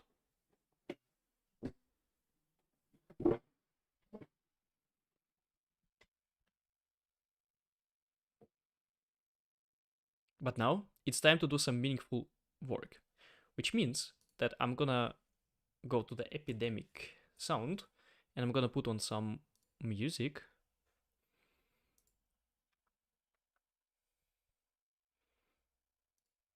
Let's do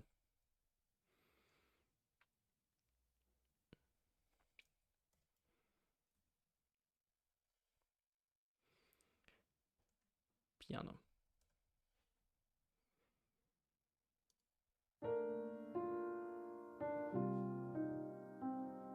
How is the sound? Just someone write me in the chat how is the sound.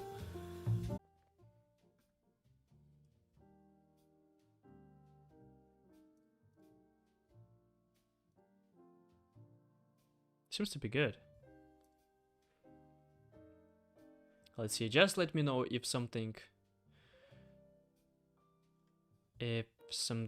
is wrong with the sound. Alright, so I need to write about the maps. Write maps article. So to do first, I'm gonna do the research, then plan, then I'm gonna say write a structure, let's say collect topics and write article, proofread,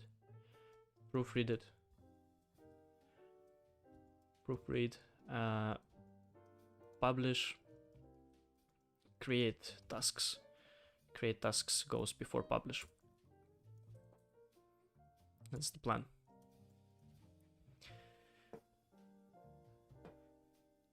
Let's see, how can I put it? Nope.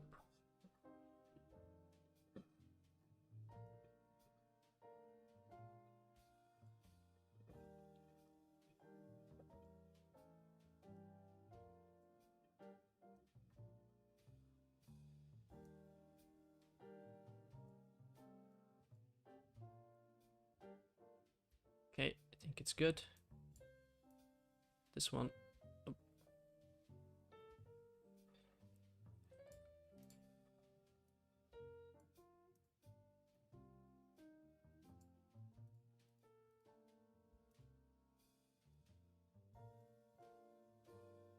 Like this.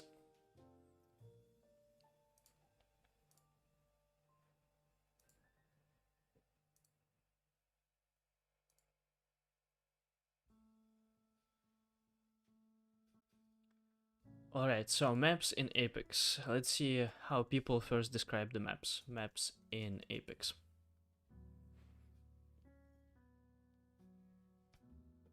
No, not the Apex Legends. Salesforce.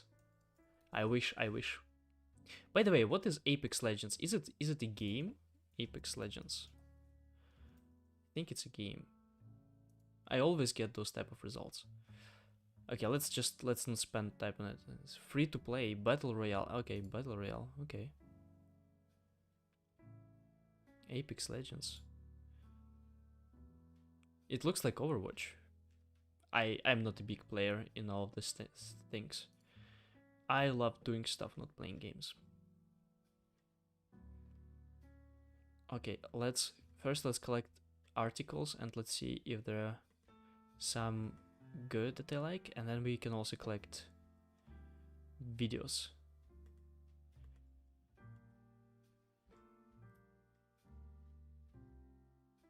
Okay, here's the whole.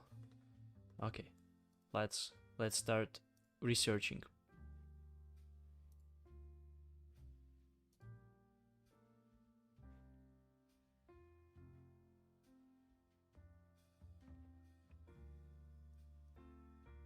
Comprehensive guide. Understand the map class in Salesforce. How use it in various scenarios. Steps to initialize map class.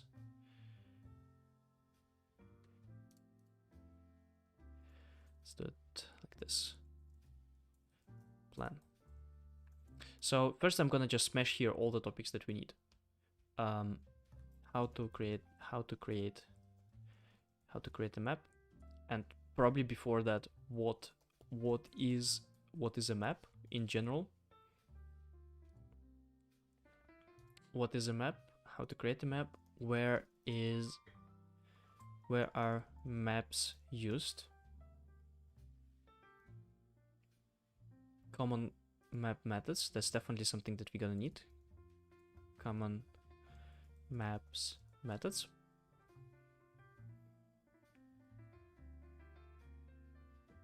Practical use cases. Yep, that's good. Practical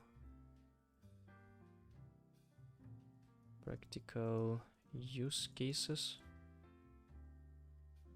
Sum me up. Oh yeah, that's not a big article, but I think it's a good. Let's collect links here as well. Links. Says good. Okay.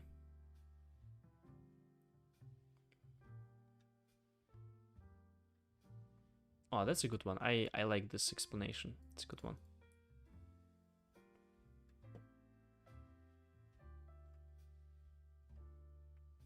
But everything else is shitty about this article.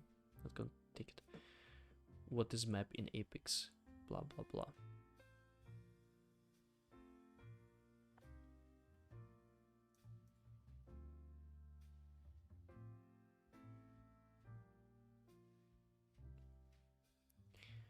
I would say that I need here another step. Divide into topics, and that's gonna be dividing into topics. Gonna be clear once we have everything that we want to discuss with. Okay, maps, syntax of a map, example of a map, map initialization. I would add here map different map initialize immediately, and map with SOQL query and iterate. That's just out of my head. Iterating through a map. Iterating through map. Key value, put all. Add and subtract operator. Wait, this is totally different something. Okay, that's way different. Okay, so how come that this article ranks really good in Google for maps? Not for maps, just in general. Like this website S2 Labs, it ranks really good. That's the thing. I think that those articles aren't that high quality things. Like whenever I Google something for other, what's up? Whenever I Google something for other stuff, I found much more quality than for Salesforce. What is Salesforce? Oh wow. What are Salesforce maps? Whenever you see an article that starts with what is Salesforce, that means it's not a good article. Okay, that's indeed not a good article.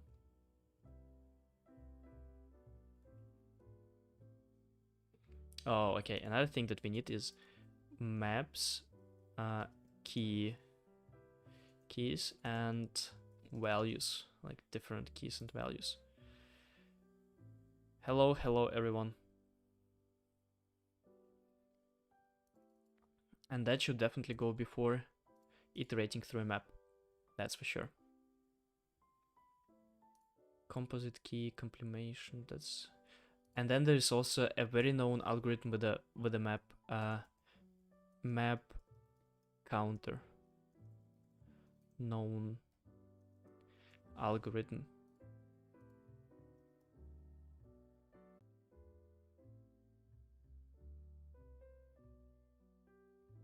What's today plan improvement? So I'm still writing some. I need to write a little bit of articles because I don't have all the like 100% materials for the website.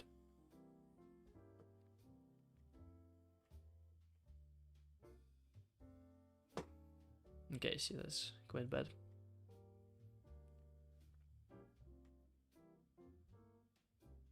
Oh, this is good.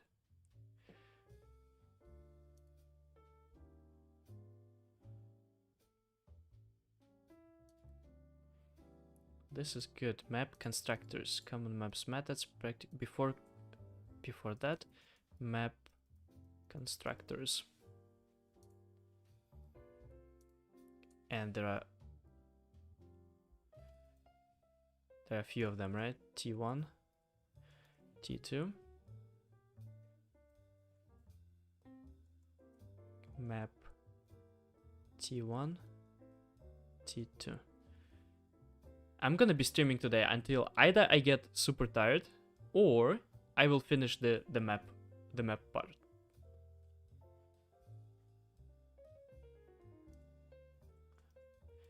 Map to copy.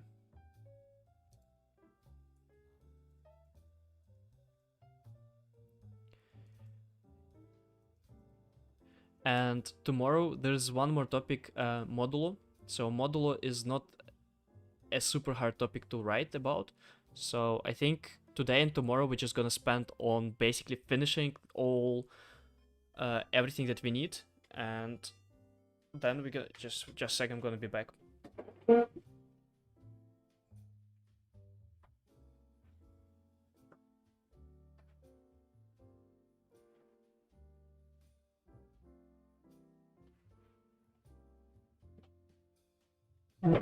Yeah, so I plan to finish the whole website in terms of materials basically this weekend.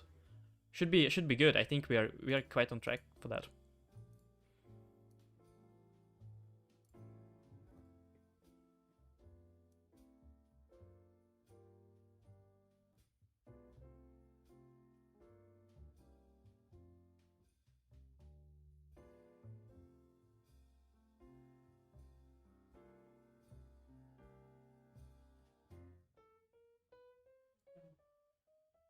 The coffee is strange.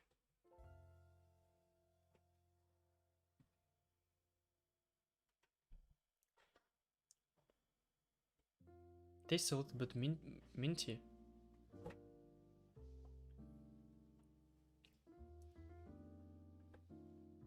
I'm not sure if I like, on one hand I want to continue drinking the coffee. On the other hand, it tastes a little bit with mind. Why would it taste with mind?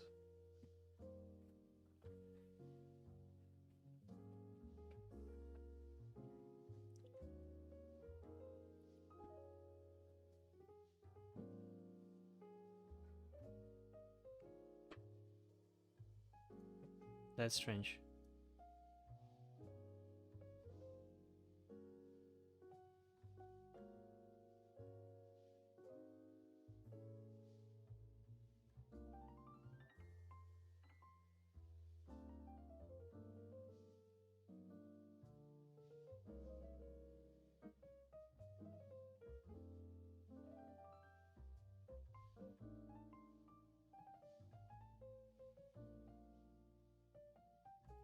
Okay, the mystery solved.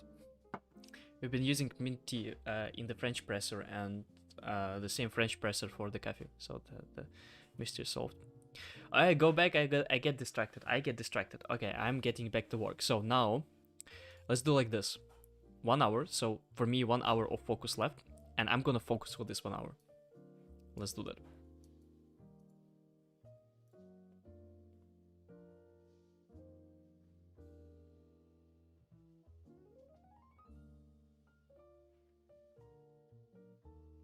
Clear. Okay, so common maps methods, that's good. But before that, I'm gonna need to put here maps, add, or like put, and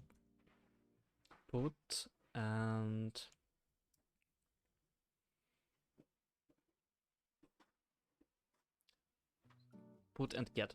Those are two methods that we need to explain the most. Put and get.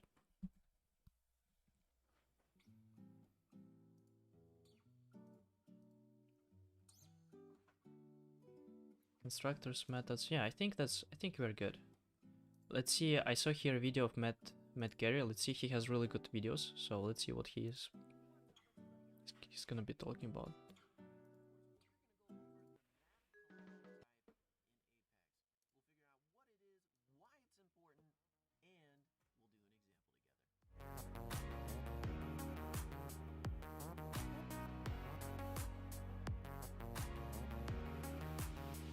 A map is a collection of key value pairs where each unique key maps to a single value. And that sounds confusing, so we're going to figure out what that means. I will be the first to tell you, long ago, when I was just learning how to code, these made me nervous, mostly because I did not understand what this meant, and it took me far too long to figure it out. But maps are one of the most useful tools that you have at your disposal.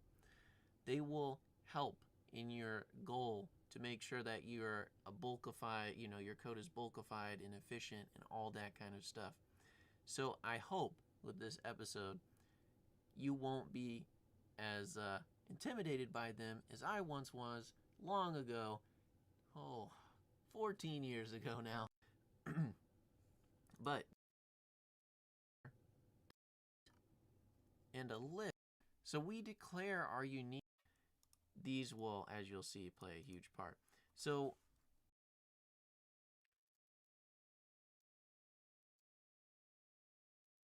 Right, I see. So I understand. I think it's good. And another thing that I wanna put here about the maps, it's about why maps are efficient.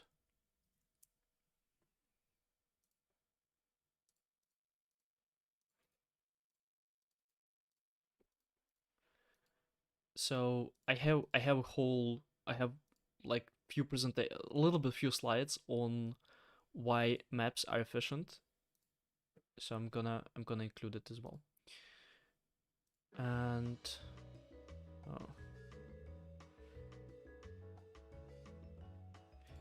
piano trio. Why trio? Piano. Can we? Let's do violin. Violin.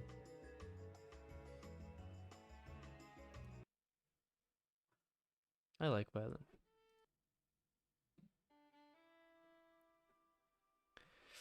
Okay, so this is one thing. Another thing is that I have a lecture on maps. Obviously this one.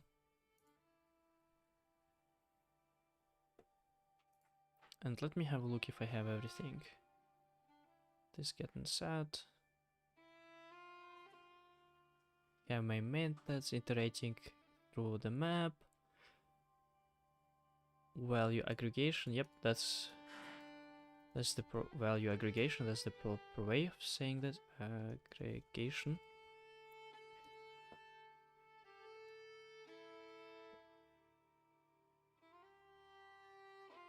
Awesome. I think I have all the links that I need.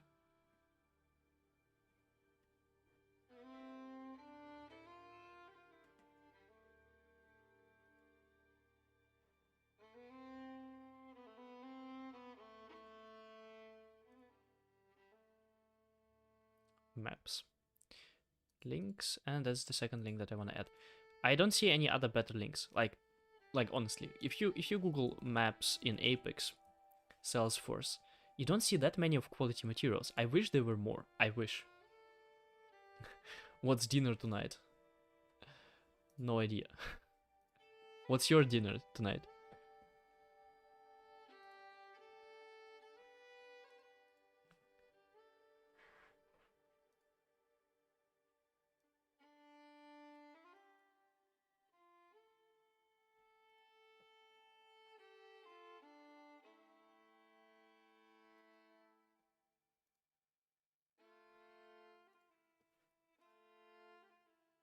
I think I'm good to go to start writing.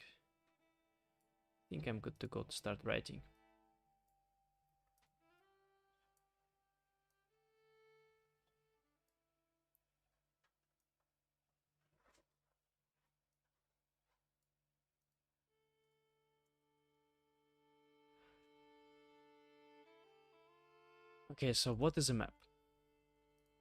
And the way I usually write those articles is just first I take everything that is in my head and I put it down on in the article. And then I refine it, and then I found things that are working or doesn't work. So at first it looks kind of messy. You're amazing, bro. I am with you before you become huge. By huge, I mean maybe big as Gazi or Sneeko. Gazi or Sneeko. The thing is, thank you. Camille, I appreciate it. But I don't know who are those people. Wait a second. Let me turn off the...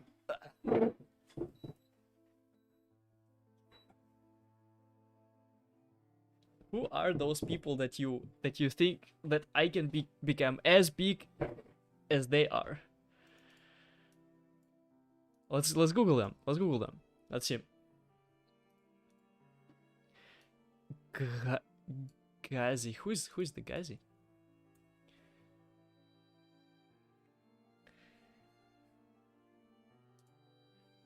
Is it a thing? Who is Gazi? Okay, Sneeko. Who is Sneeko? Or was it the Sneeko? Not this one. Sneeko.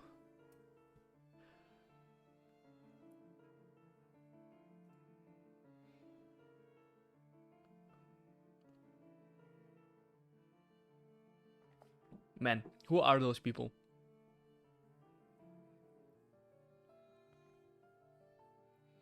Who are those people? Is it Sneeko? No idea. Okay. Is it like another type of these Bugatti guys or Lamborghini guys? How should we call them? Lamborghini guys or Bugatti? Lamborghini. Yeah, Lamborghini guys. Hey, did anyone inspire to start live streaming to 10k a month? Yeah, there was this guy. I can't pronounce his name. What? I don't even remember his name. Amin or something. Amin. Something like coding 33 startups. Something like this. The guy. Iman Gadzi. Okay, that I know this guy. Yeah, this guy. He inspired me to start. I've been exactly. So I don't watch the guy. Bagari. Yeah, exactly, this guy. Yeah. But the thing is, I am totally not into this guy. Like, I don't like the style of the guy. I don't have the same, like, he's typical of this, this like get rich Lamborghini cigar and all of this stuff. I am totally not into it. Like, that's not me. I think that this whole stuff is stupid. I'm into building real business. I don't like those guys of like getting rich quick or something. And it's not even if getting rich quick. I mean, he doesn't plan probably to get rich quick, but still, something about this attitude that they have, and something like, I watched a few videos of him. I didn't even watch that much of his videos, like maybe twice or something. That's not me. I don't like this type of things.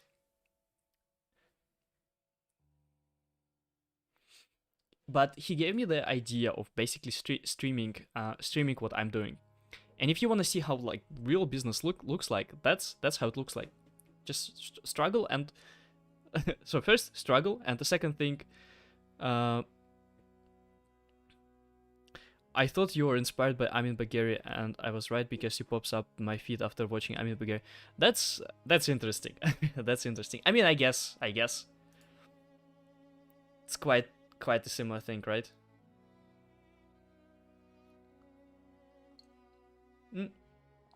I don't wanna get rich. Like, I just wanna have a comfortable amount of money so that I can do.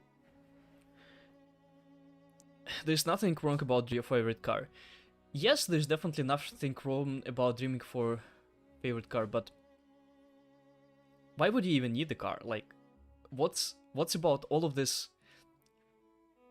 things like cars and watches and all of that, something that I could never understand. So that's like this type of lifestyle that, hey, look at me, I'm rich, I have a expensive car. It's so something that I don't like, something that I don't want to have. The perfect, like, I am living pretty good life already. Something that is missing from my life is probably a good apartment in the center of the city, and that's it. Like, I never gonna buy Lamborghini or something, or expensive watch. It's just waste of money. I would rather do some cool shit and build some cool businesses and build some cool stuff for other people.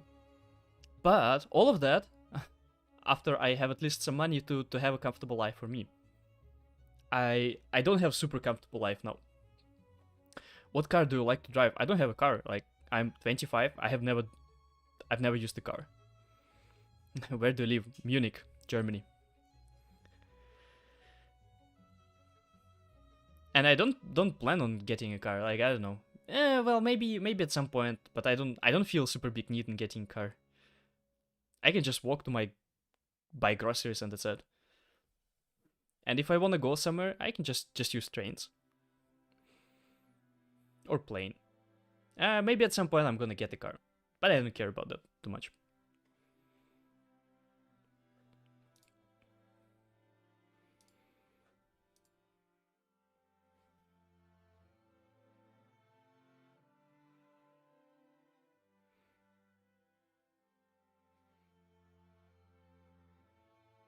So I don't know.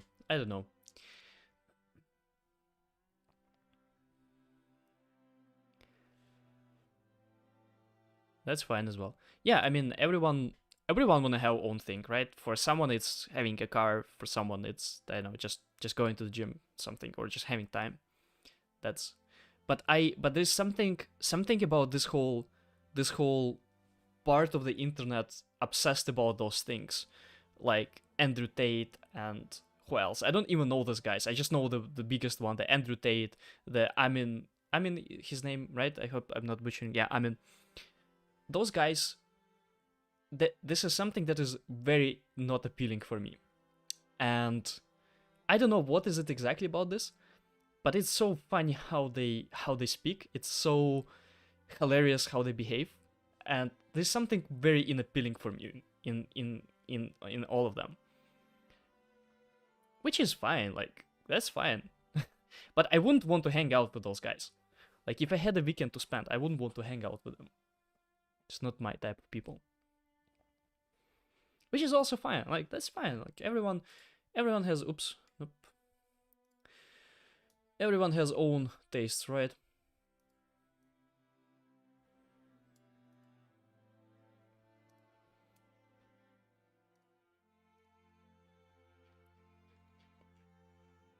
But I definitely have a lot to learn from all of them. Yesterday I checked out the Andrew Tate's, or whatever was the first page that you click when you Google for Hustlers University.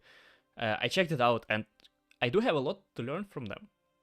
But I don't want to be part of this whole thing. I don't want to be part of their community. I don't want to be associated with all of this. Because, I don't know, it's not... I don't know. I am missing the words to describe what I don't like about all of this. But there's something deep that I don't like about them.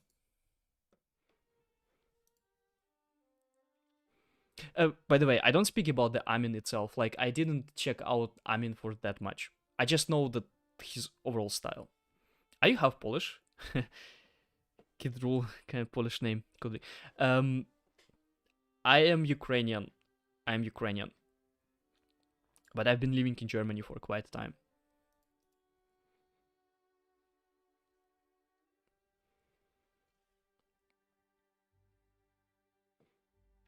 And I guess you can see it from my accent.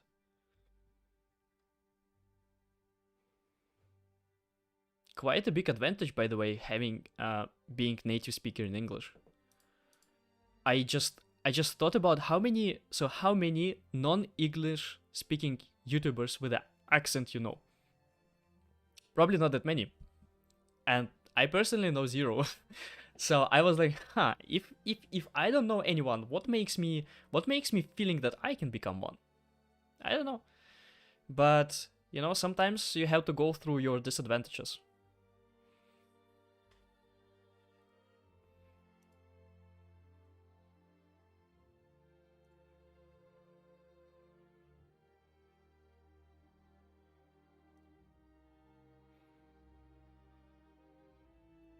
What is your goal with the business, and what exactly is your business? I'm new here, but fell in love with your channel.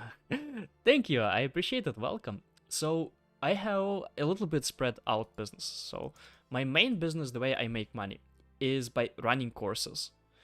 Running courses and mentoring people with learning how to code. This is existing business, so this is not new. That exists. Now I am a little bit handicapped by German government that doesn't give me the visa, so I'm not allowed to run the next course here. But that's the way I earn the money. Now this whole course, it takes a lot of time to run. It's a lot of pain to run the course, and there's 100 tasks in this course. So what I want to do, I want to take this whole course that I have, and I want to basically automate the whole process.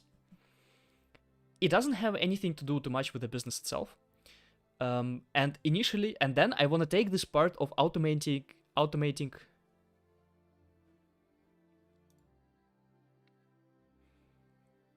Where's my stream?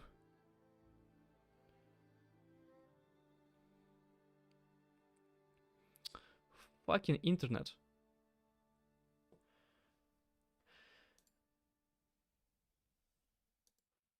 Fuck this internet. Okay, looks like I'm back. So what I wanna do, I wanna take this part of the business and I wanna spin it out as a separate business. So basically we're building this platform, learning how to code, where people in, let's say, in a couple of months when we are done, they can take this platform and go from complete zero, complete beginner in Salesforce development to actually being developers. But for now, yes, it's lagging. Yes, it's lagging. Yes, and I hate it. Basically, the problem with the fucking stream is that because Germany internet is fucking bad. Why is internet so slow in Germany anyway? I don't know. Like, I don't know. It is slow. It is bad for what I'm paying. And you can never guess, is it gonna be good when I'm gonna start streaming, or is it gonna be bad? Like, half of the day it's good, half of the day it's bad. I need to speak to them, but yeah. So that is the thing. So if you scroll, by the way, if you scroll back to the beginning of the stream, you're gonna see my whole decision-making process of what I'm gonna do next.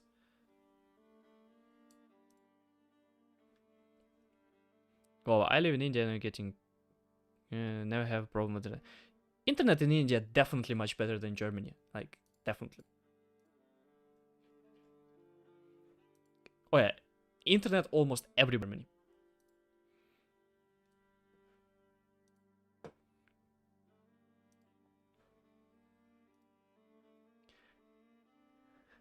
Can't expect this in Munich, Germany. Yeah, doesn't Western country doesn't mean it's good in all the stuff. There are good things, there are bad things about Germany. Internet is more on the bad thing.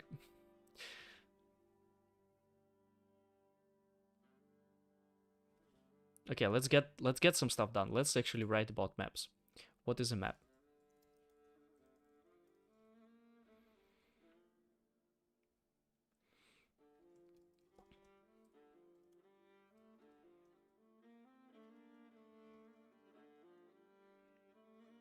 Yeah, the bureaucracy is crazy, yeah.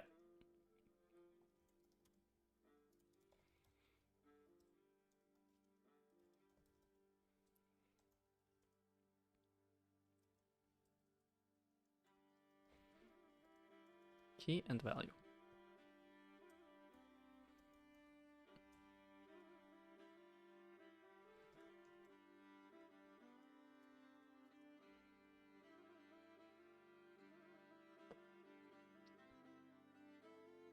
unlike lists or sets. Map out of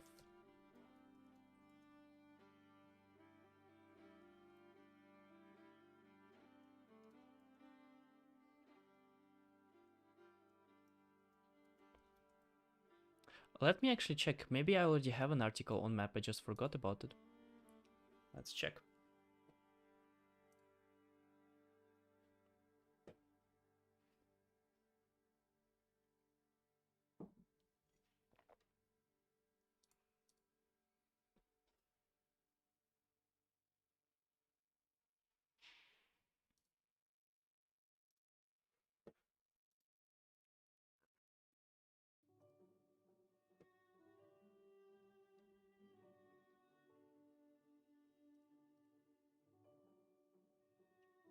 Why are you hiding the domain though? I don't know. I kind of feel like hiding some domains. It's not that it's a super big secret what domains are, but I don't know.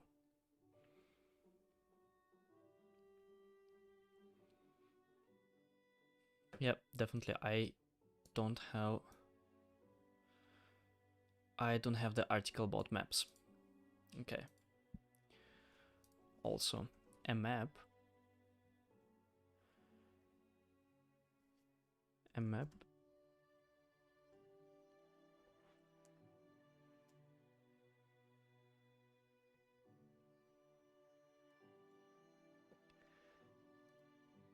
is unstructured data type, just as a list. It's a bit more complicated. It's a bit more complicated than that.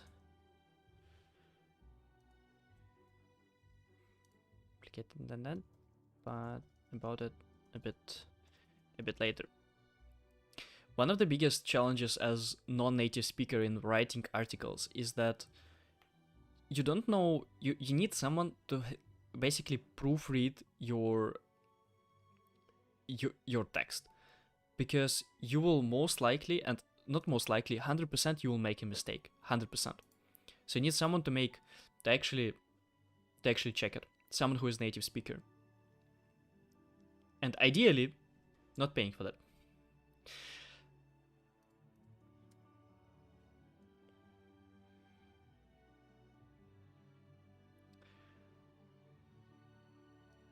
Okay, let's have a look at the maps.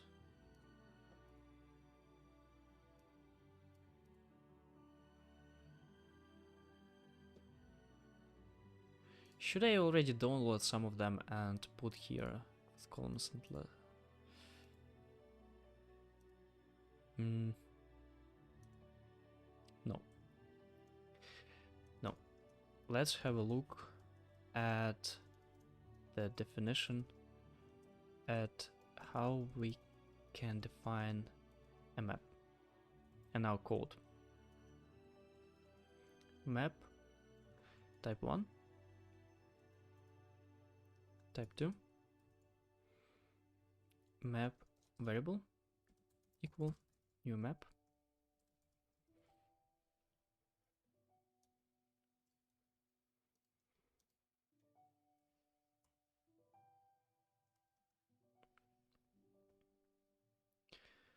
This one's gonna be yeah, like this. That's fine. Type 1 can be any type in Salesforce. No, let's say type 2 can be any type in Salesforce. And type 1 can be any type in Apex. Let's call it in Apex. That's better, in Apex. But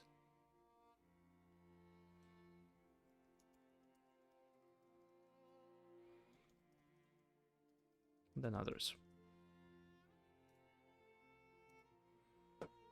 Okay, let's have a look. Let's see how other people explain it. Not in Salesforce. Maps in Java.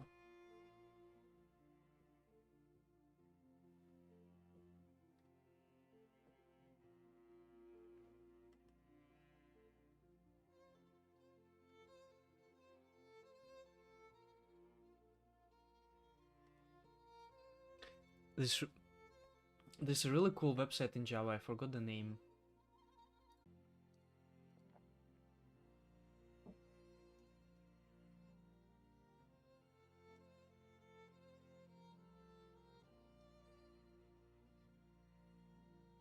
Programmist, exactly. Programmist. That's them.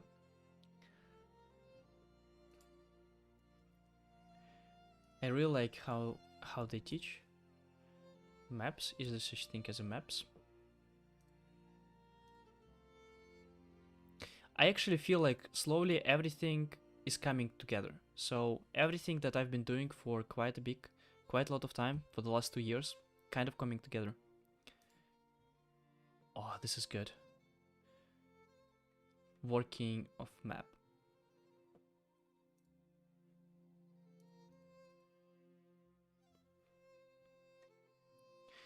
It's basically we call each row in the table a key value pair.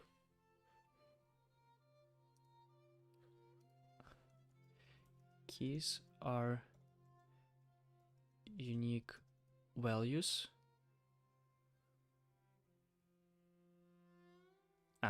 This doesn't go here.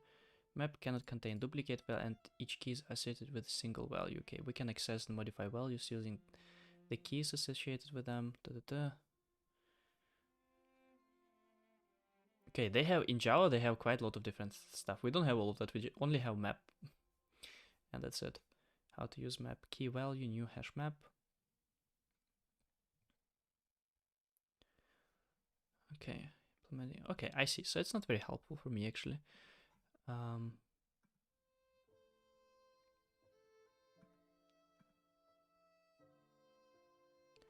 Where's my presentation? Okay, key and value.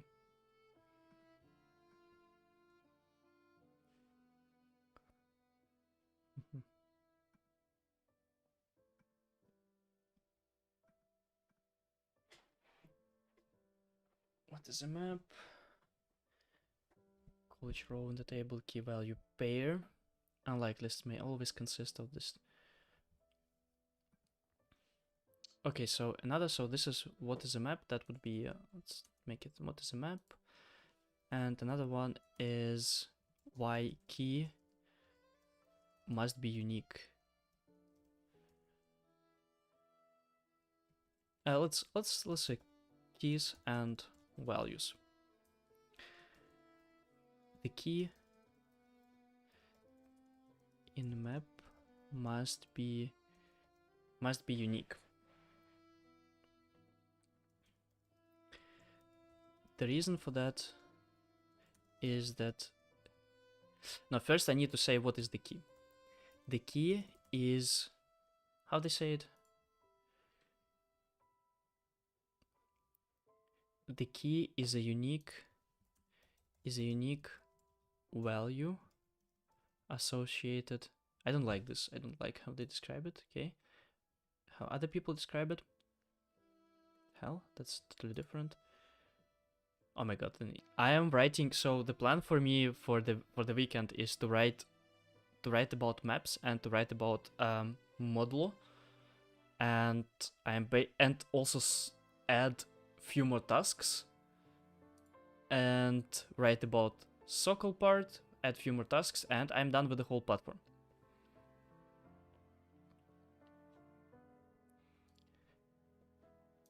And by the way, Doubt, I'm thinking about launching not the platform, but launching the platform together with my course, with my group course. I'm thinking about it. I haven't made the decision yet.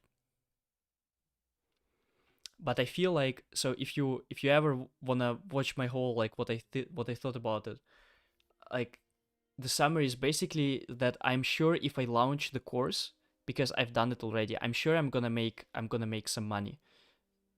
with the platform, I'm kind of not so super sure. And if I launch the platform, it's gonna be difficult to launch the course after that, because I cannot do like 2 launches. I mean, it's not gonna work in that order. So I'm thinking about launching the course and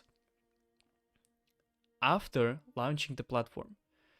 And I mean, that's not gonna be super big difference. It's gonna be basically like, I don't know, 5 weeks, maybe 4 weeks apart, all these launches. So that's what I don't know. I have very chaotic. I haven't made a decision. I haven't made this decision yet.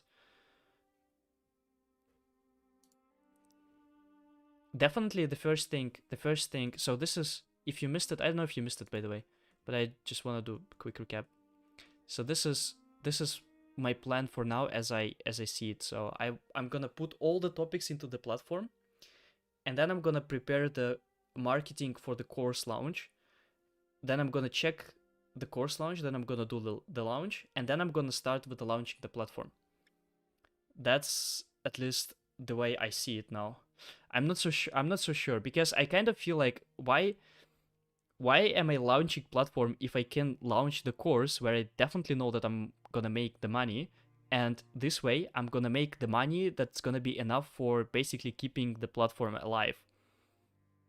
That's my thought process. But yeah, going back to the maps, I have here a special chat. Salesforce homework. Can you help me explain maps? Maps for beginners. Explain what are keys and values in a very simple language. Be short.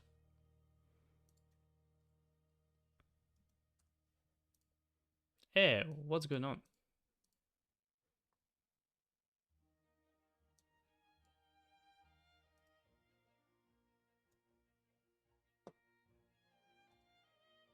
That's a good idea. Need at least some income to keep the platform running. Yeah, exactly. And the reason why I was not launching the course is because I was waiting for my visa, and I'm still waiting for my visa. But the thing is that if I don't like launching platform or collecting money for the platform or for the course, it doesn't make any difference. Like because I found a way to collect the money basically now, finally.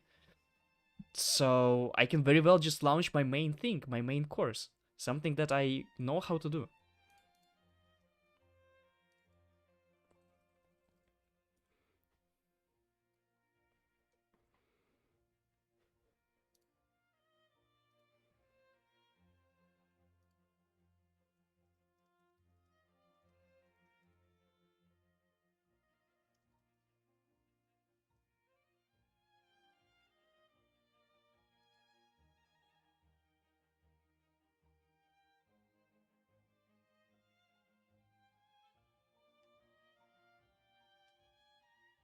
Someone writes on YouTube, but India is the third world country. How 250? Well, don't dismiss the third world countries. Like, there is a lot of stuff in those countries that are much more advanced than in Western countries. The digitalization in Ukraine, which is a very poor country in Europe standards, the digitalization is 20, if not 30 years ahead of Germany.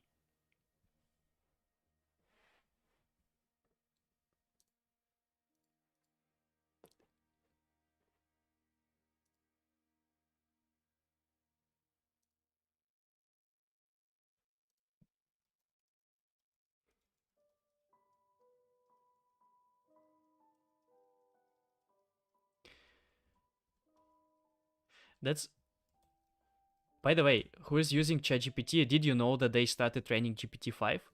Yes, I can't wait for it. Give me GPT-5, please.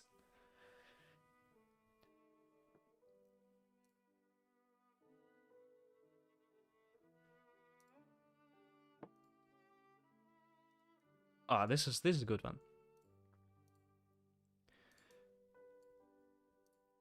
Keys are unique, and if each key has exactly one value.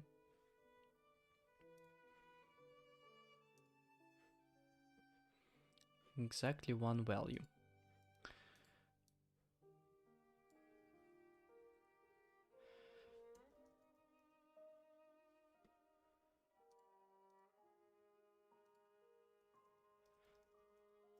Let's have a look at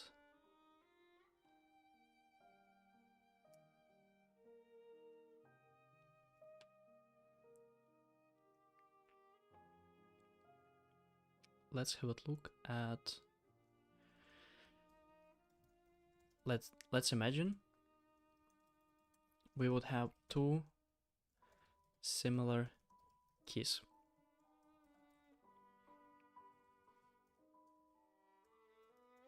Image.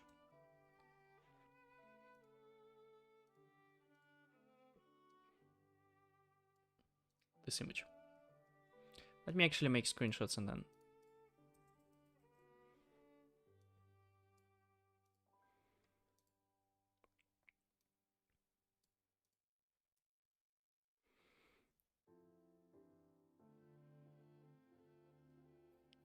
I have to watch you on YouTube and Twitch because when your Twitch stream goes down, YouTube stays up and vice versa. Man, I'm so it sucks so much. Like I really need to fix my internet. That sucks. How can I stream with such a bad internet? Ugh. It sucks. I'm gonna fix it. The thing is, you can't fix it on Sunday, for example. You have to fix it only on Monday, and you have to hit the right timing there. You have to physically go into the local store, and you have to to complain to them. And it wasn't so bad. It just got really bad in the last couple of days. Sorry for that.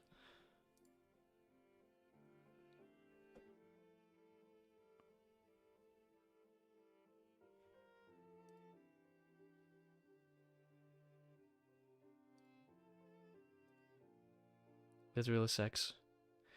Yeah, but that's fine. Okay, I promise you guys, I'm gonna fix it next week. I was so focused on actually building the platform that I basically left away everything. Left out.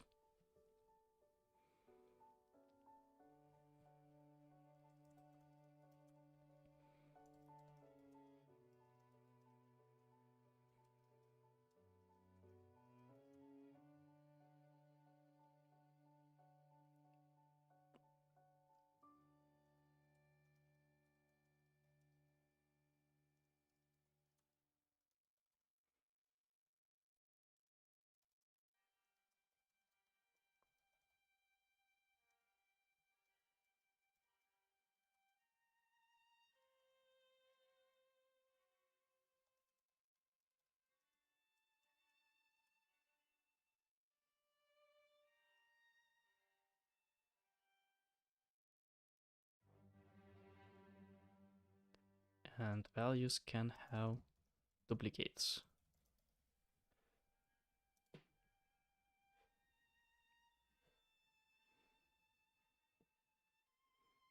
Arjun, hey.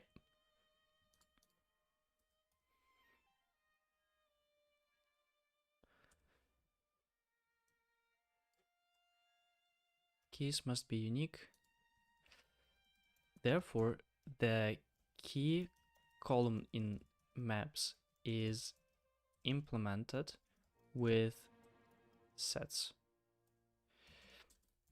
As sets are unique,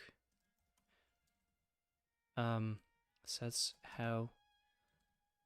can contain only unique elements and yeah, unique elements. But the value column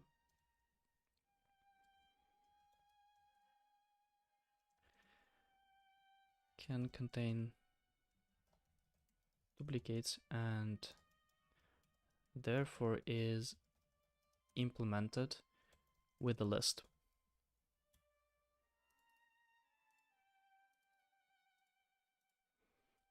And here I want to have another image.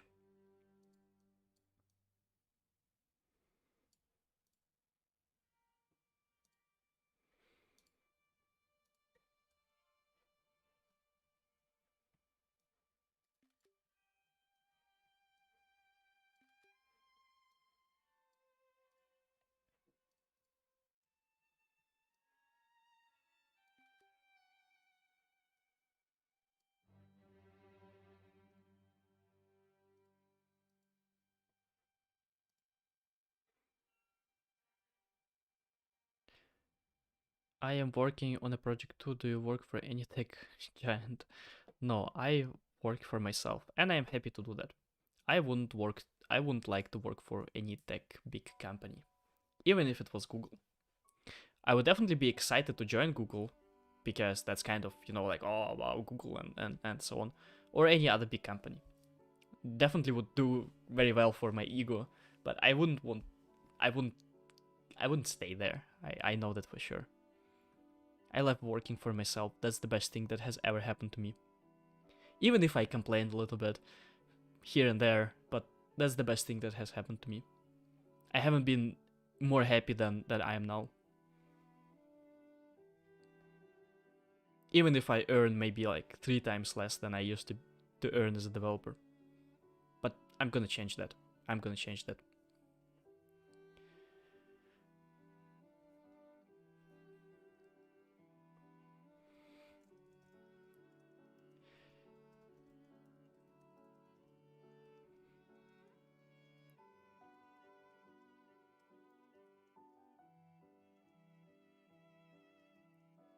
Unsuitable for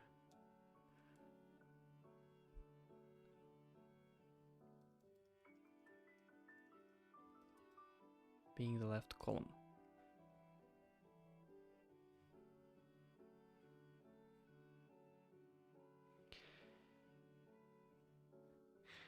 Slave mentality. I don't think it's slave mentality. So there's nothing bad about working at the company. Like, I don't know why people think that it's bad working. Like, how did we even get there, guys? How did we even get into the situation where people think that working for someone else is bad? It's not. It's good. Like, you don't. That's totally normal thing. Imagine this. You are getting paid for. You don't need to think about how to get the clients, how to get the business running, how to, like, you have so. If you're working for someone else, especially if you're working as a developer, you have so much less headache than if you're working on your own. And you're getting paid just on time, and you know that the paycheck is gonna come. This is so good. Like, it's not bad, it's good. And on top of that, in quite a lot of cases, you're paid to learn new stuff. If you're working as a developer, you're basically getting paid for learning new stuff and getting better at something. It's good.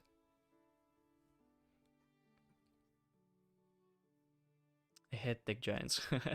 I don't hate tech giants, but I think working on someone else, it's not bad. It's not bad. Working in the company, it's good.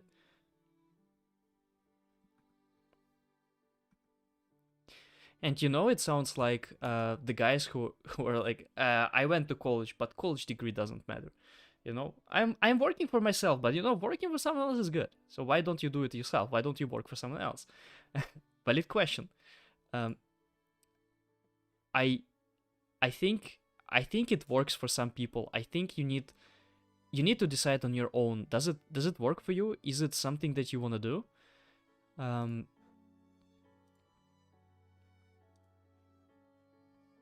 If you feel like working at the company is something that you want to do, like, go do that. It's awesome. We can't have 100% of people just working for themselves. That wouldn't work. And again, this is such an internet thing that all these guys like Andrew Tate and all of them, they say, oh, you are like a slave working for someone else, working from paycheck to paycheck. Yeah, and it's good.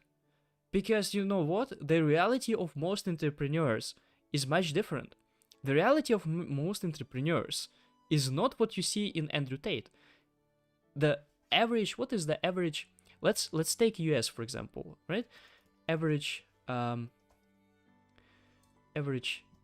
entrepreneur. Andrew Tate sells the dream life.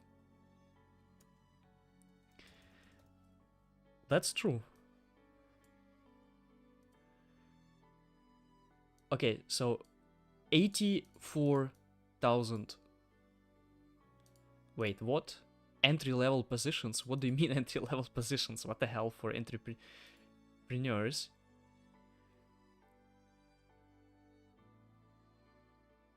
What the hell is this website?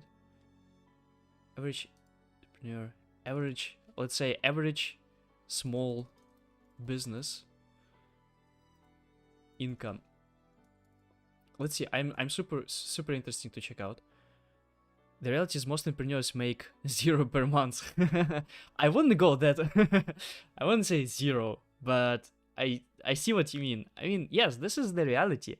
Most people, they either make 0 with entrepreneurship, or they just make a normal salary. And that's it. It's not the crazy Andrew Tate stuff, right? It's not the crazy that if you're an entrepreneur, you will be able to buy like a lot of stuff. Maybe at some point, maybe if you're successful, maybe, but the same maybe can also apply for you working at another company. If you have worked at Facebook, which Andrew Tate and other these guys, I don't know, I just like Andrew Tate is for me like just basically a term for all these guys, all these Lamborghini gurus. Let's call them Lamborghini gurus. So if you worked for the last 10 years as a slave for Facebook, you got so much reach than all the average entrepreneurs. They escaped the matrix and start working on their own. So it's not bad to work for someone. It's the question is, what can you do better? Like, can you work for a company better? Can you work better for yourself? What do you like? Both of them are bringing quite good stuff with it.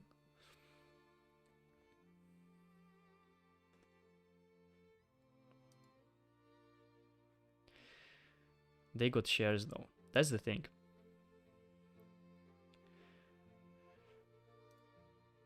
Okay, what do I have? I have maps here.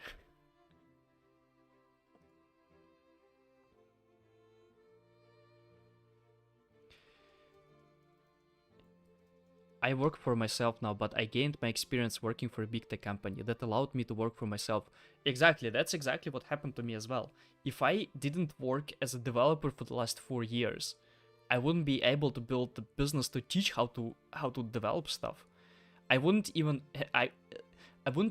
be able to do the marketing because I wouldn't know what to market and how to market it, because I wouldn't know any insights of working as a developer. That's the thing. You need to get a skill, and then you can maybe, based on the skill, maybe you can build up working for yourself.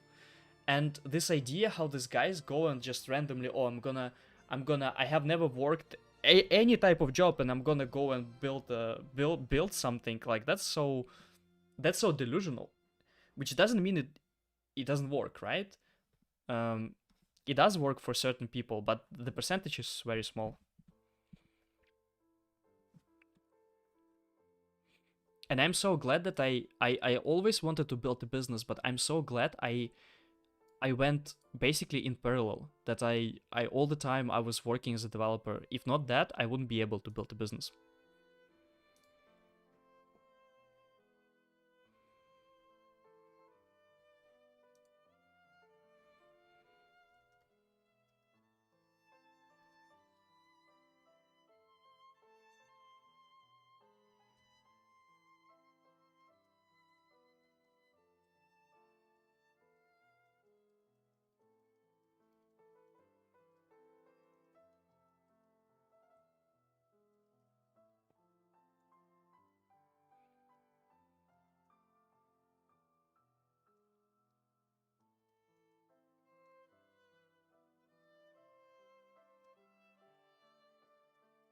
very, very infrequently.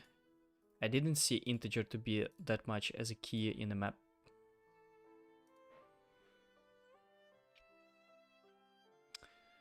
I don't like that he just brags to sell his course and still this giant control everything. I'm not so sure what you speak about giants controlling everything. Maybe they do, maybe they don't. I don't think it's that much relevant for if you scroll down on your micro level basically as a person. I don't think it makes that big of a difference what Facebook or Microsoft doing with your data and what they're doing in general.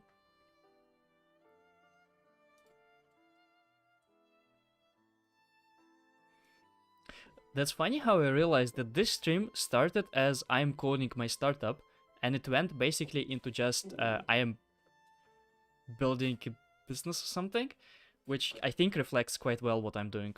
I know I'm not 100% developer, even though I know how to code, but I'm so much more into the business than into the coding itself. Or otherwise, if I would be just a coder 100%, I wouldn't be able to build any type of business, right? But I'm so passionate. How can we say it? A business nerd? Can we say it? I think we can do that.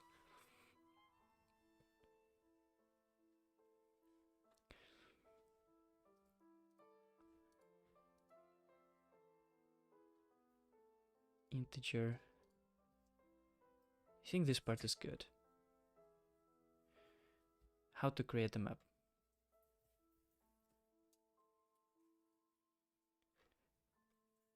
I think I need to put this how to create a map here. How to create a map. I mean, we will restructure them anyway later. That's fine. Let's actually, okay, if we're gonna restructure later, let's just write everything just one by one, then restructure it later. How to... So many people base all their opinion based on what Lamborghini guru say. Exactly, I totally agree. How to create a map.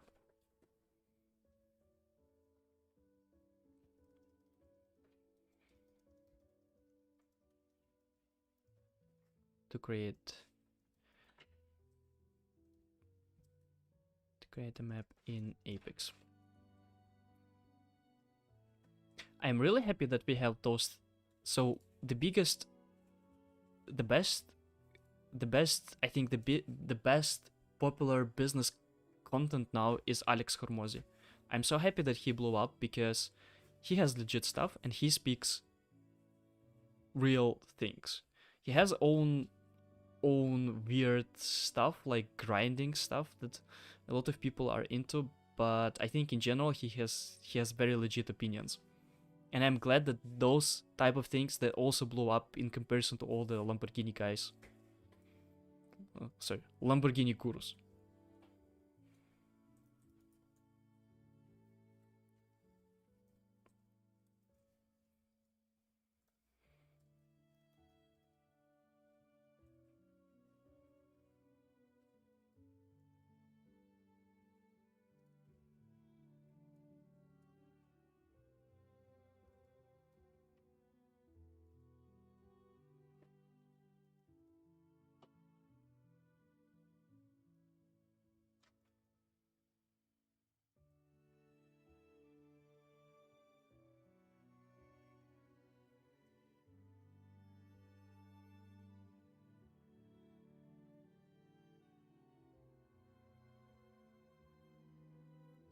What was the second type though? Type 1, type 2.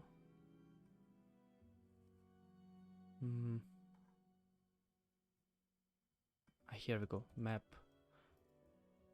to copy.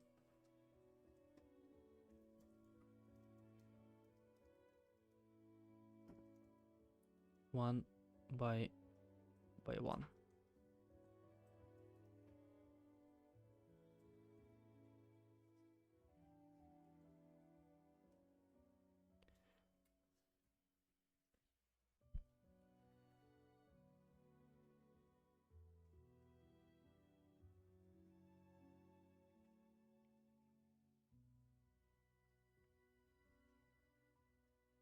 like example 1. Okay, I know I need to restructure a little bit. Gonna make it 2, 2. And that's gonna be heading 3.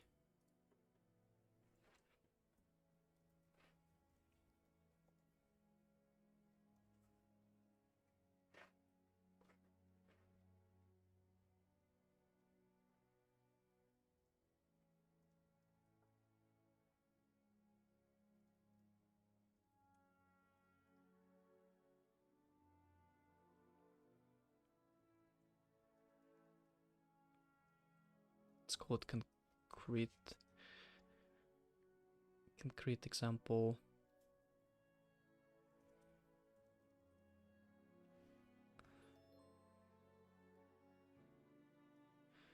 Oh, my focus time is getting to end. Let's add 30 minutes.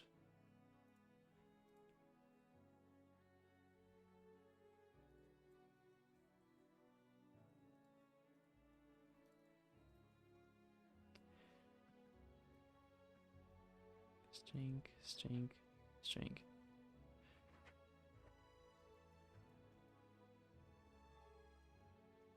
So I write very detailed. I want to write basically what I aim for. I aim for writing just the best article on maps ever for the Salesforce industry, and that's the goal. I don't see a point in writing just whatever. I want to create just the best one. And quite frankly, I think that the free course that I have is the best one, and I think it was it was one of the reasons why I got one of my best students. So I think it just pays off if you create very quality stuff.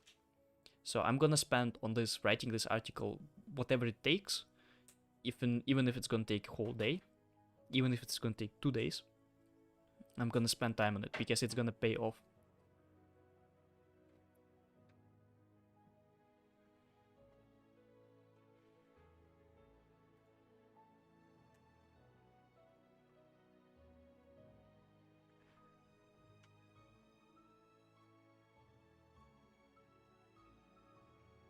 And even more, I can use then, if that's gonna be the best article, I can use it to rank #1 on Google, and that's definitely worth it.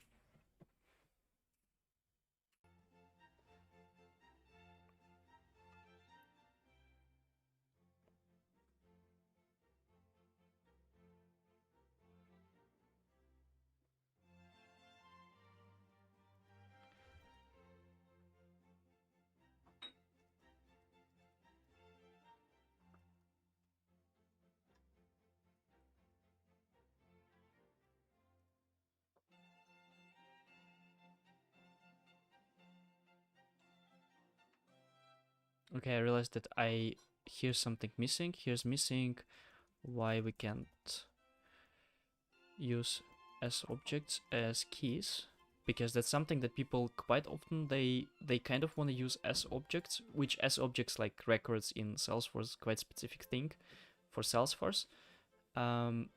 People tend to use them as keys, which is not a good idea.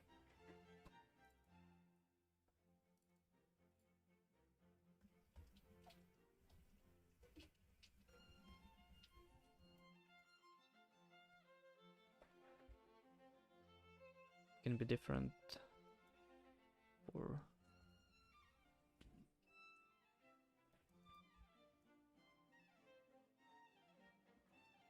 integer string. I think it's good. I'm gonna say let's have a look at the first one. I don't think I need to do it. Let me go back. Let's go through them one by one. Okay.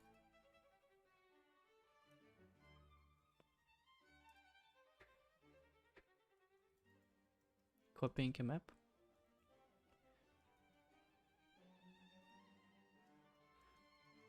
Let's say we have a map with 5 values.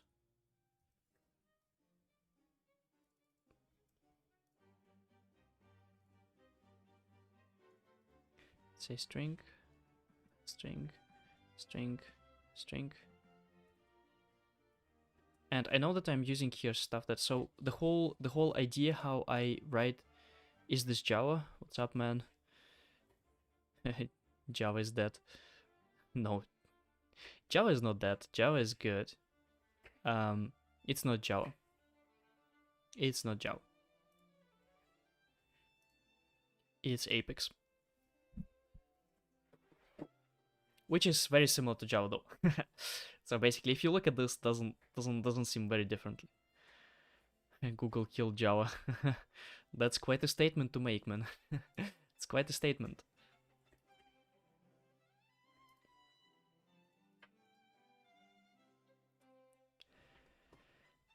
If something killed Java, I would say it's Kotlin. It's called map1. So what I wanted to say is my whole teaching, how I write those articles, I assume that the person doesn't know anything about the topic, and I try to make it very step by step. So I try not to use the things that we didn't discuss to explain certain concepts. Like for example, here we didn't discuss what means map.add. So it means I cannot really use it to explain the current concept.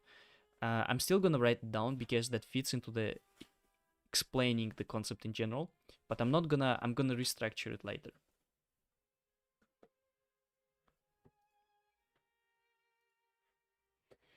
Apex, like Salesforce Apex? Yeah, exactly, Salesforce. That's Salesforce stuff here. The best language in the world.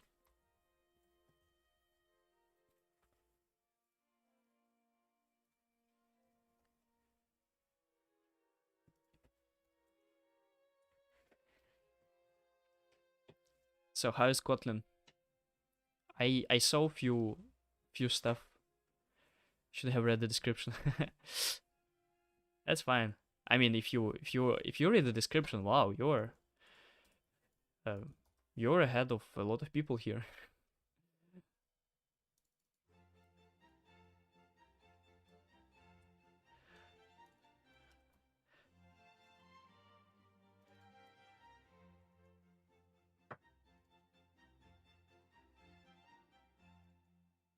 What are the similar? John, Johnson, Alex, Alexander, and then what is the similar? Matt, Matthew. How about this? Matt, Matthew.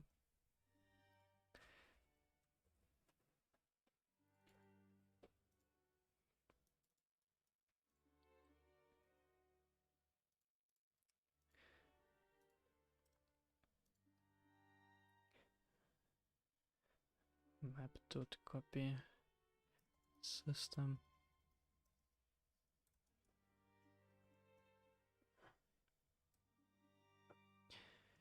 It's so easy. I mean, I'm familiar with Java too, but Kotlin has like Kotlin. What?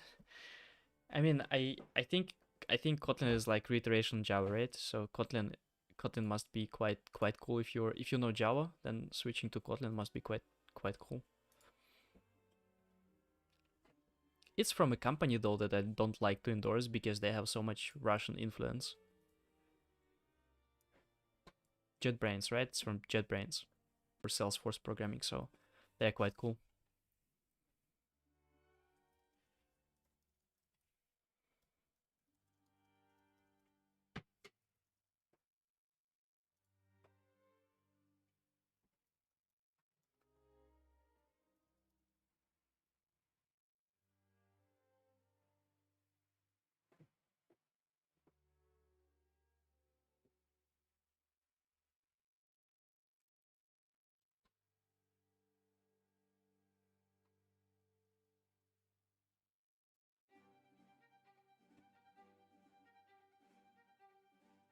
Okay, we have copying the map. This is good.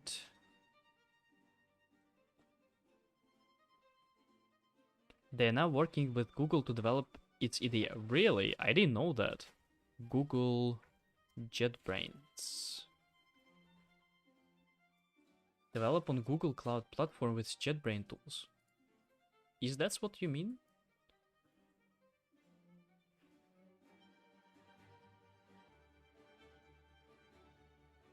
JetBrains Mono, what's that? I think that's the font. I know that Google has this, they're working on the new platform for I don't know, it's always AI. It's always AI.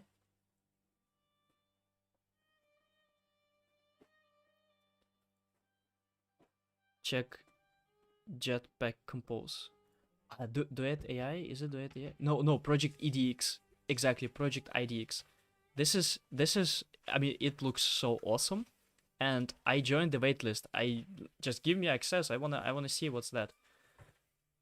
Get work quickly whenever. So basically, from what I understand, it should be browse-based IDE.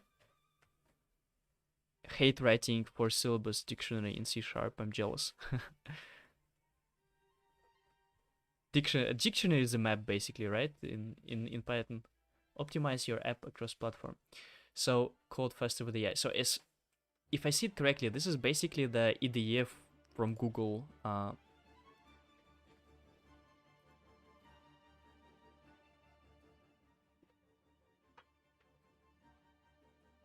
Rolling out soon, already available for some Project X multimodal Gemini template. When was it? December 2023. Give me the access. Give me the access, please. I want to try it out. I would try it out directly on the stream if I had the access.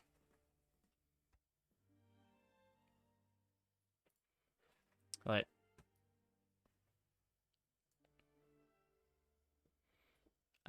What is Jetpack Compose? Wait, let me check it out. Jetpack Compose. Development, developer, Android. What's that? Isn't it for Android? Android developers. It's for Android, right? Multi-platform UI framework. Yeah, I don't think it's anything relevant. I mean, it seems like, I don't know, it's quite far away from anything. Another product for Google eventually to abandon. Exciting. I agree. They abandoned quite a lot of projects, but I don't think they will abandon this one. It seems that they are quite serious on AI stuff. So they have to be quite serious on AI stuff. They can't just let it go. It is replacing XML. It is developed by JetBrains. Replacing XML? I don't think you can replace XML. How can you replace XML? You still have so many systems talking in XML.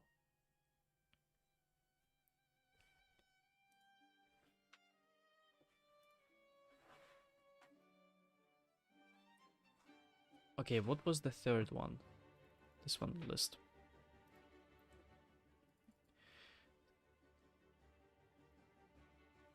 Map from list.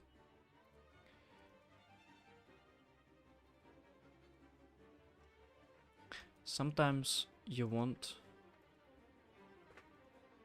It already did for Android.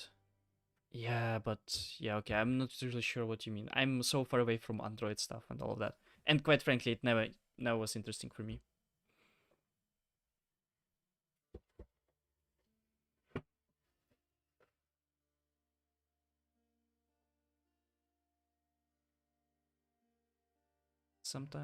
Sometimes you want to have... You want to create a map from S objects where the key is the ID of the object and the value is the object itself.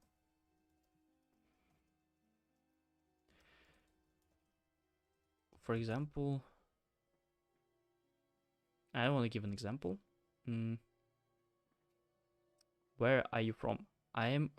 Originally I'm from Ukraine, but I'm living in Germany for quite a while.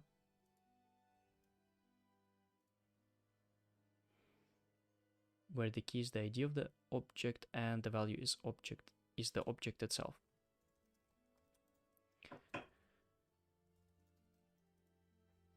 In this case, you can easily use the map constructor to create such a map. The whole okay, first I'm gonna give here an example of something that is inefficient. So the way people usually do it, let's say we have a list of let's take accounts. It's called accounts equal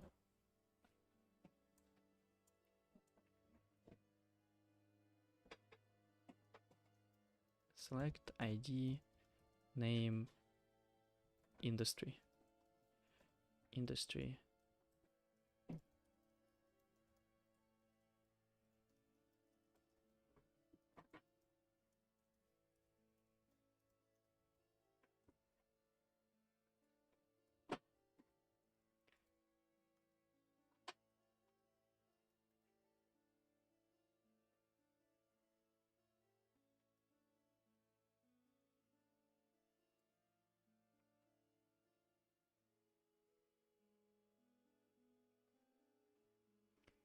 If you guys feel like if you have any videos like the one that we checked out, I think an hour ago, just send to me. I'm always happy to check out those things.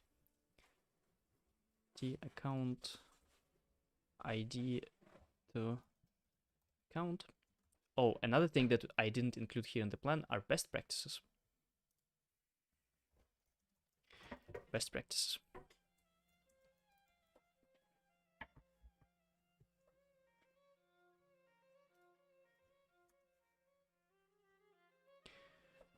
ID to account, and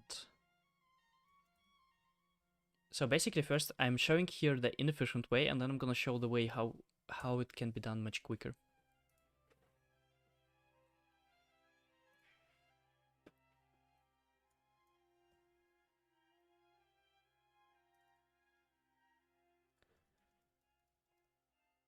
Account from accounts.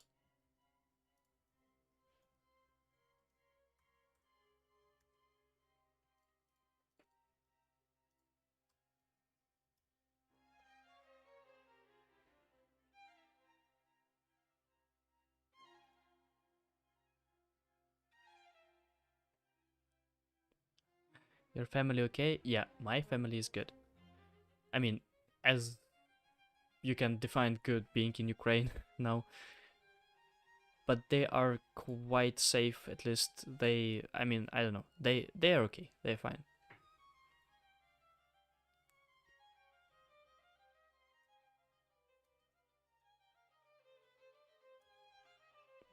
My sister still spends a lot of time in shelters though.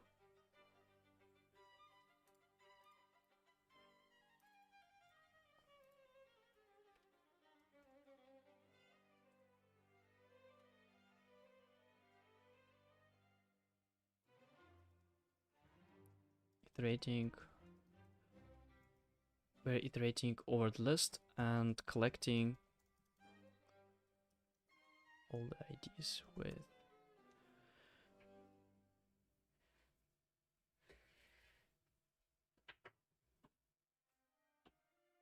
yeah, I think that's what he meant, replacing XML based UI framework. I think, but I'm not sure. I'm so far away from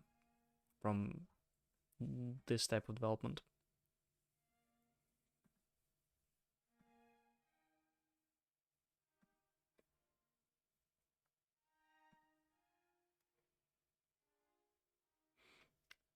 We are with people of Ukraine. Thank you guys. I appreciate it.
Equivalent. How do I say equivalent? Equivalent.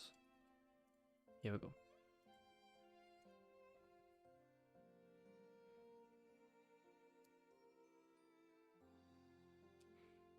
You can use SQL syntax directly in Apex. Not SQL syntax. It's SOQL syntax. So yes, it is very similar to SQL, but it is much simpler, and I'm quite grateful for that for Salesforce. Like in SQL, you have all the crazy stuff with you can join all the different tables, right? Left join, right, blah blah blah, all of that. I don't remember it anymore, but you have a lot of different complexity. In Apex, you don't have all of this. In Apex, all the SOQL queries, they look quite simple, something similar to this one. Even if you want to take different tables, still the query itself gonna be much simpler. I totally forgot about my coffee.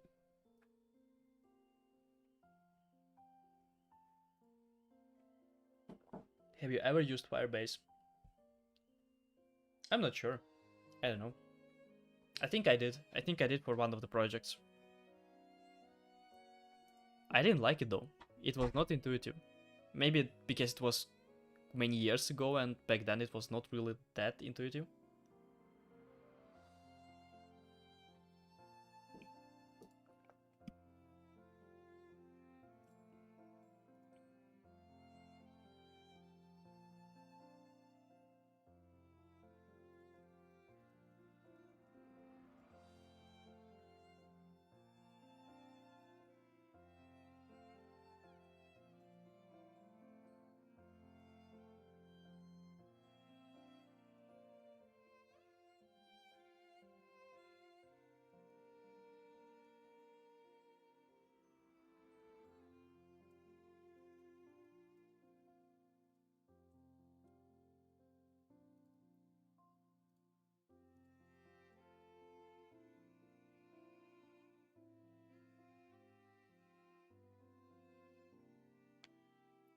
Is that query querying the actual database or a collection with an application? So basically, I mean, if that would be a real so I'm writing an article explaining the topic, right? So that's not actual. I mean, if we would be running this code, it would be taking the actual data from actual database. Because Salesforce is basically just a big fancy database. That's it.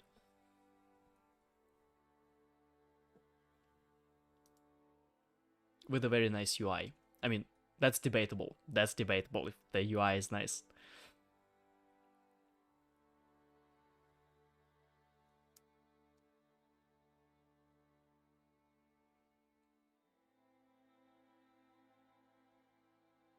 We'll take a list of S objects and construct a map. We can simplify it even more.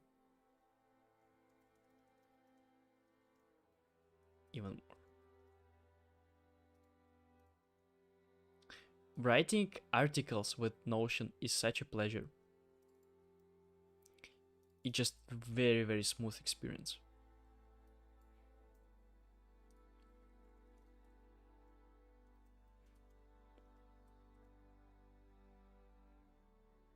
I wish there was a connector between Notion and WordPress, so that everything that I basically write in Notion can be directly published into the WordPress. Maybe there's already some Notion to WordPress. Let's see.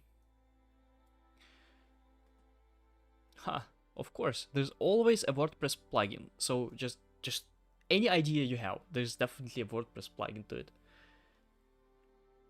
Beautiful website, manage content directly from Notion, the best digital and no-code tool. Applying an expert. That's good. Can you rank it? What do you mean rank it? That's good.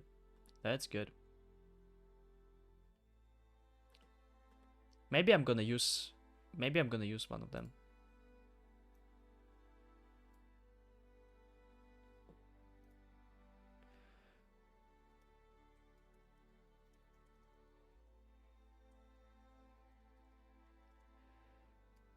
Do exactly the same thing.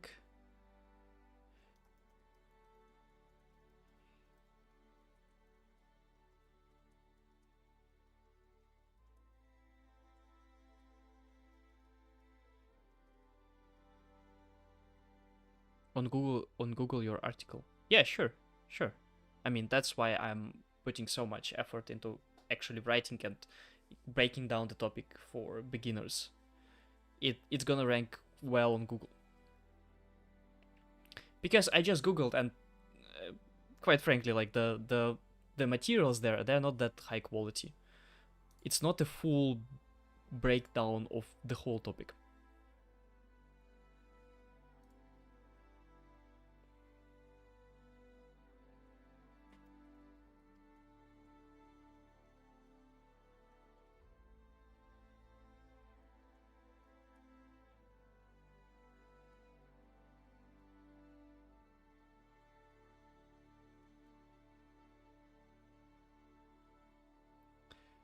Okay, map from the list. Now the next part that I need to have would be, I would say put cat. I would say this. Yeah, let's write this one. Elements to the map. Adding elements.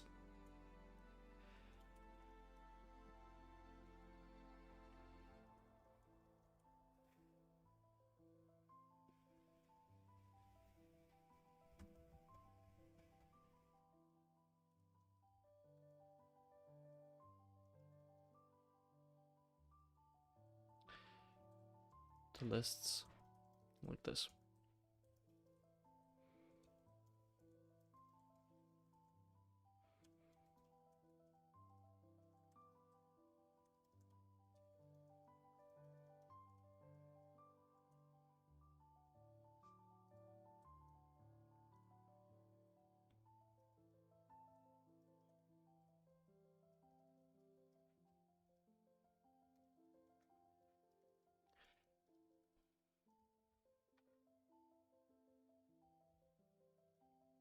Do you have an idea?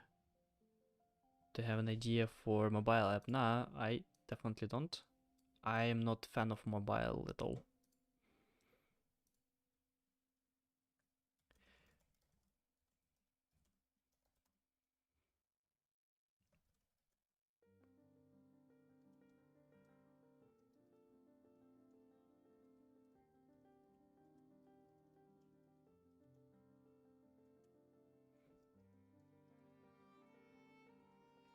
We have a full row to fill out. Key and value.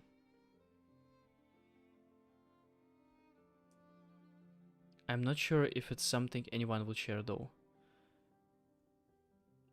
Do you have any idea for you mean for the mobile app? You mean if I don't know, if I have some crazy business idea about the mobile app that can be developed? I don't think it's anything like ideas. You can have a good idea, but it doesn't mean anything. Doesn't mean good. I mean, good ideas are valuable, right?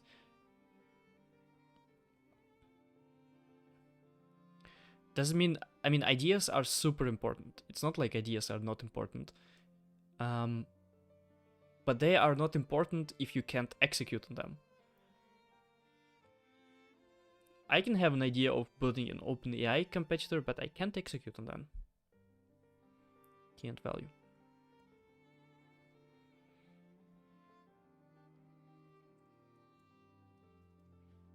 Not so sure about this part though. Like, first I'm gonna write everything down, and then tomorrow I'm gonna wake up, I'm gonna look at this crap, and I'm gonna say, oh my god, what the hell is that? And I'm gonna rewrite half of that. But it's fine.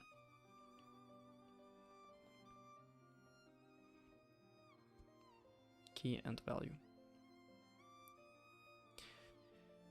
Key and value.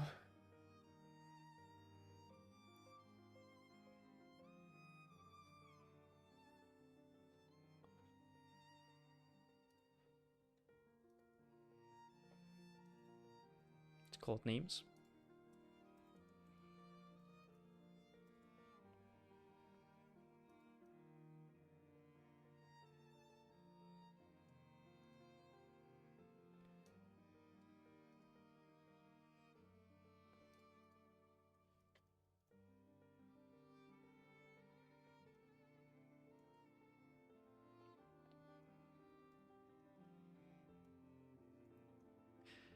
a dev may share, but an entrepreneur may not.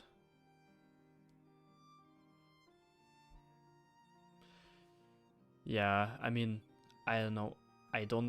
I'm not afraid of sharing any of my ideas. The thing is that if you are asking for ideas, I don't think you will be able to execute on them.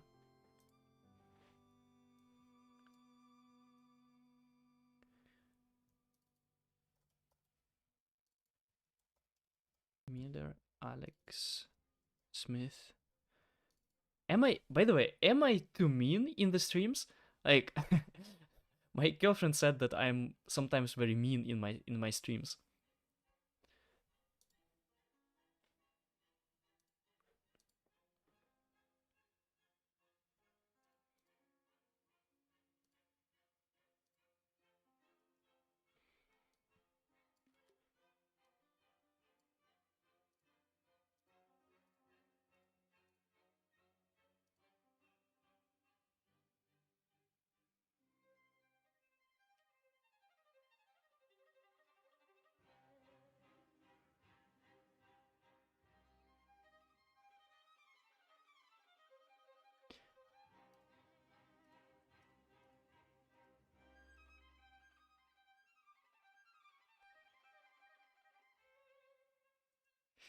If you're mean that I'm Batman.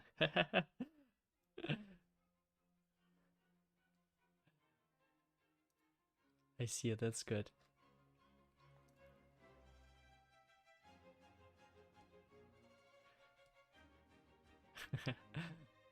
I appreciate it, thank you, man.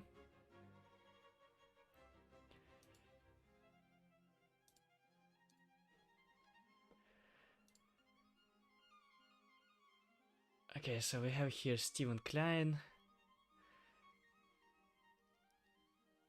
I would like to add here like one by one. So I would first say something like this.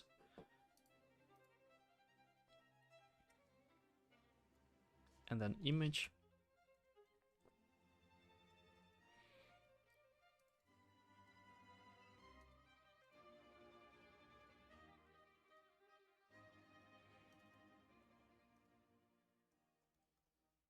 Image.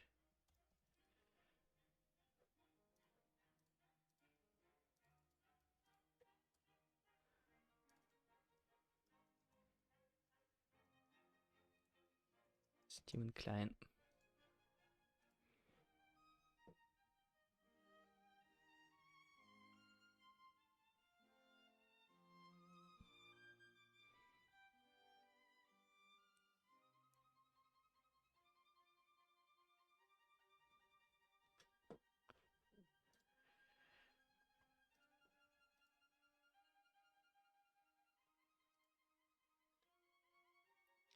Indian food is the best food in the world. Right? Yeah, I have no idea how we end up how you guys end up in the YouTube chat, how you end up speaking about curry, and I don't know, I just want to insert myself into that. But Indian food is the best. There's no better food.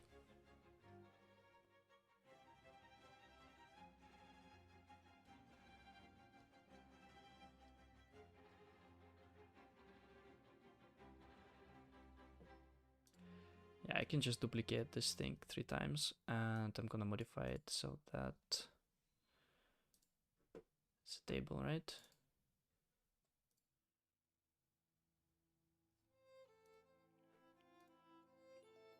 How do I make... Okay, delete. Oh, Steven. Alex Smith.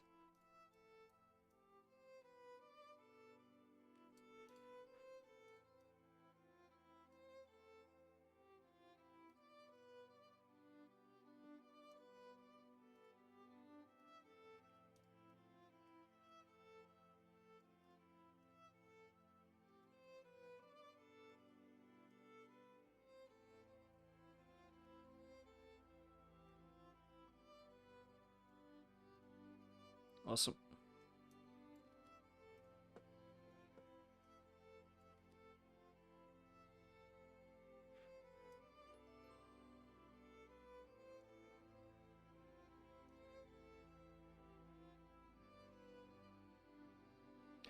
You're from Nepal. I immediately assumed when you spoke about curry that you're speaking about Indian food. I know, just lost the sense of the conversations that you had there. Indian food's still the best though. I haven't tried that many of Nepal food though. Hi man.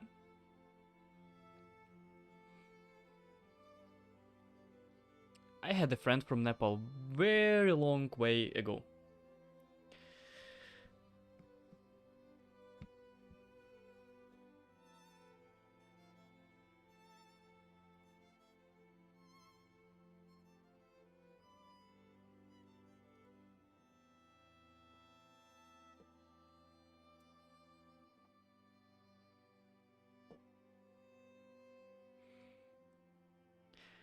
Illuminati, let's try not to trigger people, okay? You're welcome here, that's all fine. But let's try not to make people uncomfortable, okay? Like stereotypes all good. But let's keep it friendly.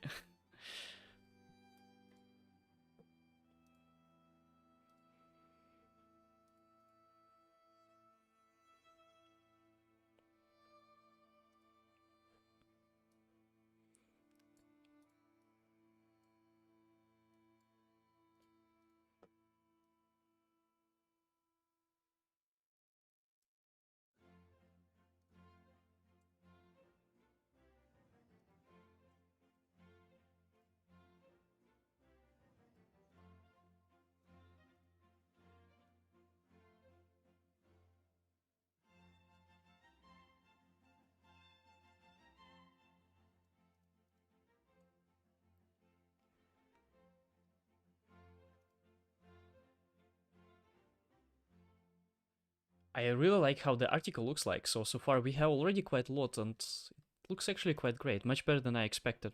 I thought I'm gonna struggle, but no, it looks good.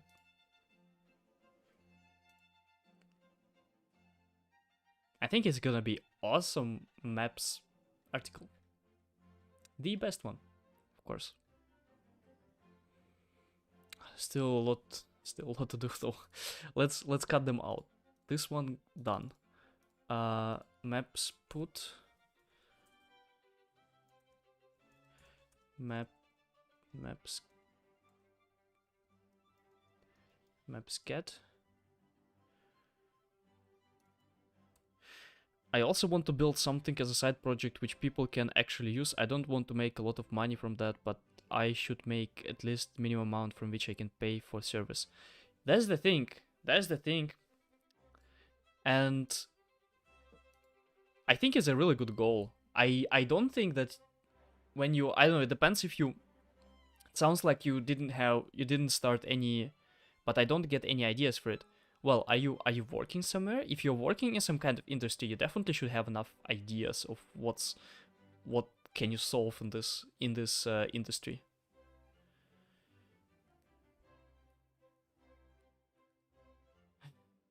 Illuminati was definitely hitting you. Yeah, I didn't fully understand what's going on, but I didn't get a good feeling out of it.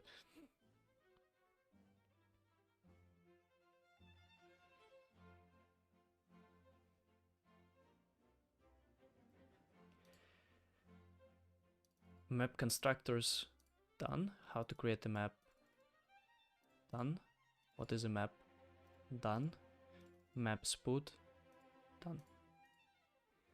I'm working as a full stack dev intern in US based startup, which is completely remote.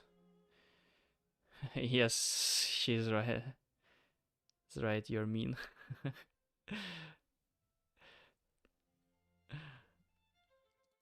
Then it's the mean stream here. Okay, so maps, key and values. I think keys and values done as well. Initialize immediately done as well. No, it's not done. It's not done.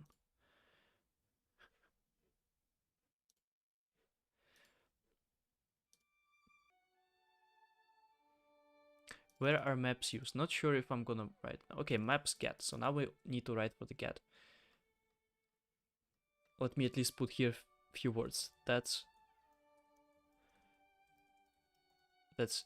okay.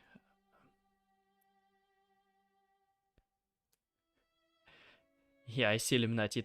It was not hard to understand that you are the same guy that I just put in the time over.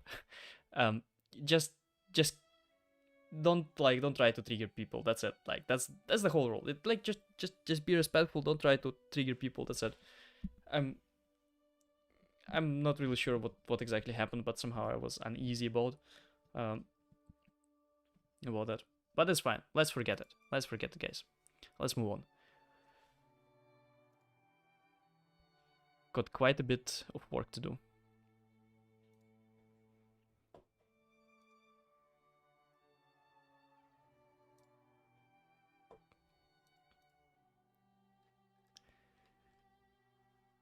Elements.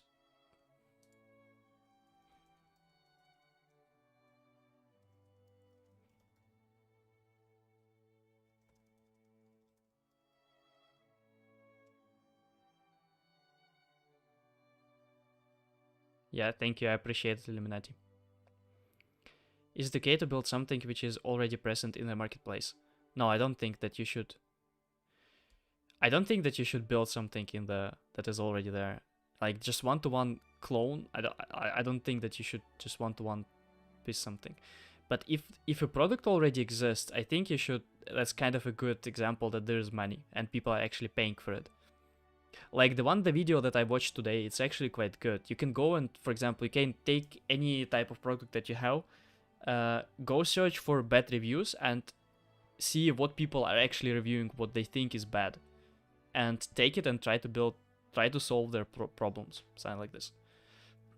That's the approach that I would take actually, as well. Both key and values matches the types that use specified.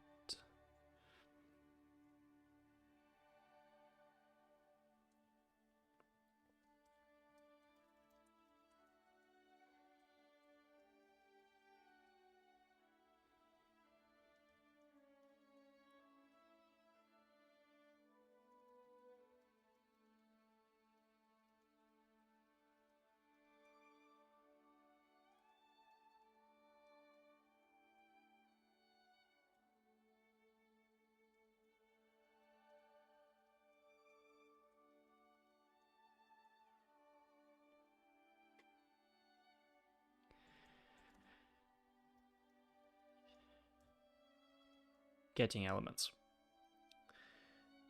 Okay, getting elements.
So basically what I'm trying to explain here that the map is unordered data type. Therefore, we can't use it, can't say like give me the first element because there's no such thing as a first element.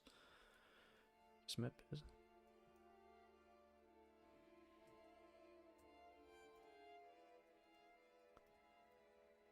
unordered data type.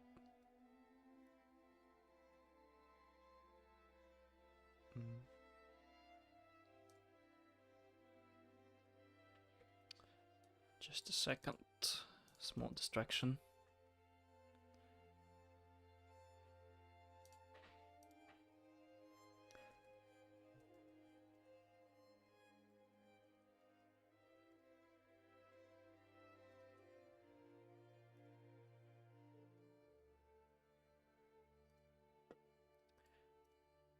Okay, because a map is unordered data type.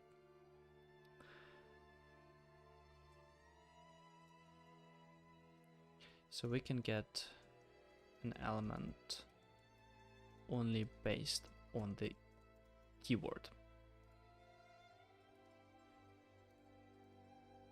On the keyword.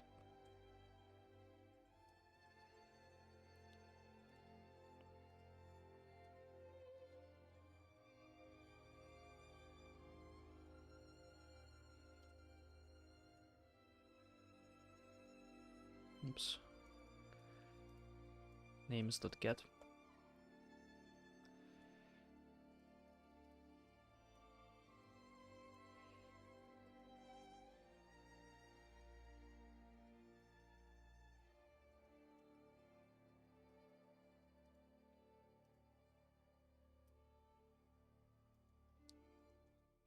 That's it.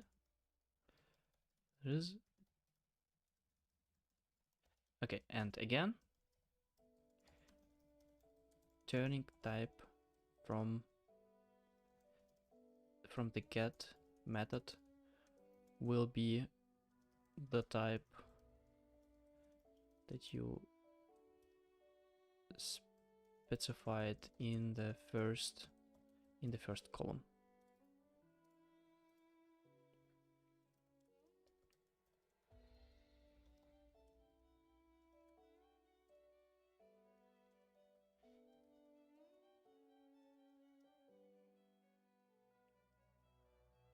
From map.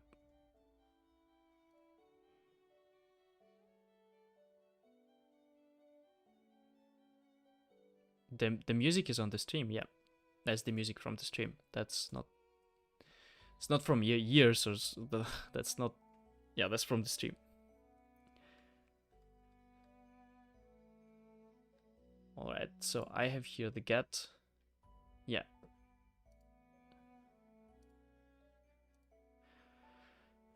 All right, so I think it was a good stream, guys. So thank you everyone for sticking. I'm gonna go and grab some food, and we see you with everyone tomorrow. And thank you everyone for sticking with me, and see you tomorrow.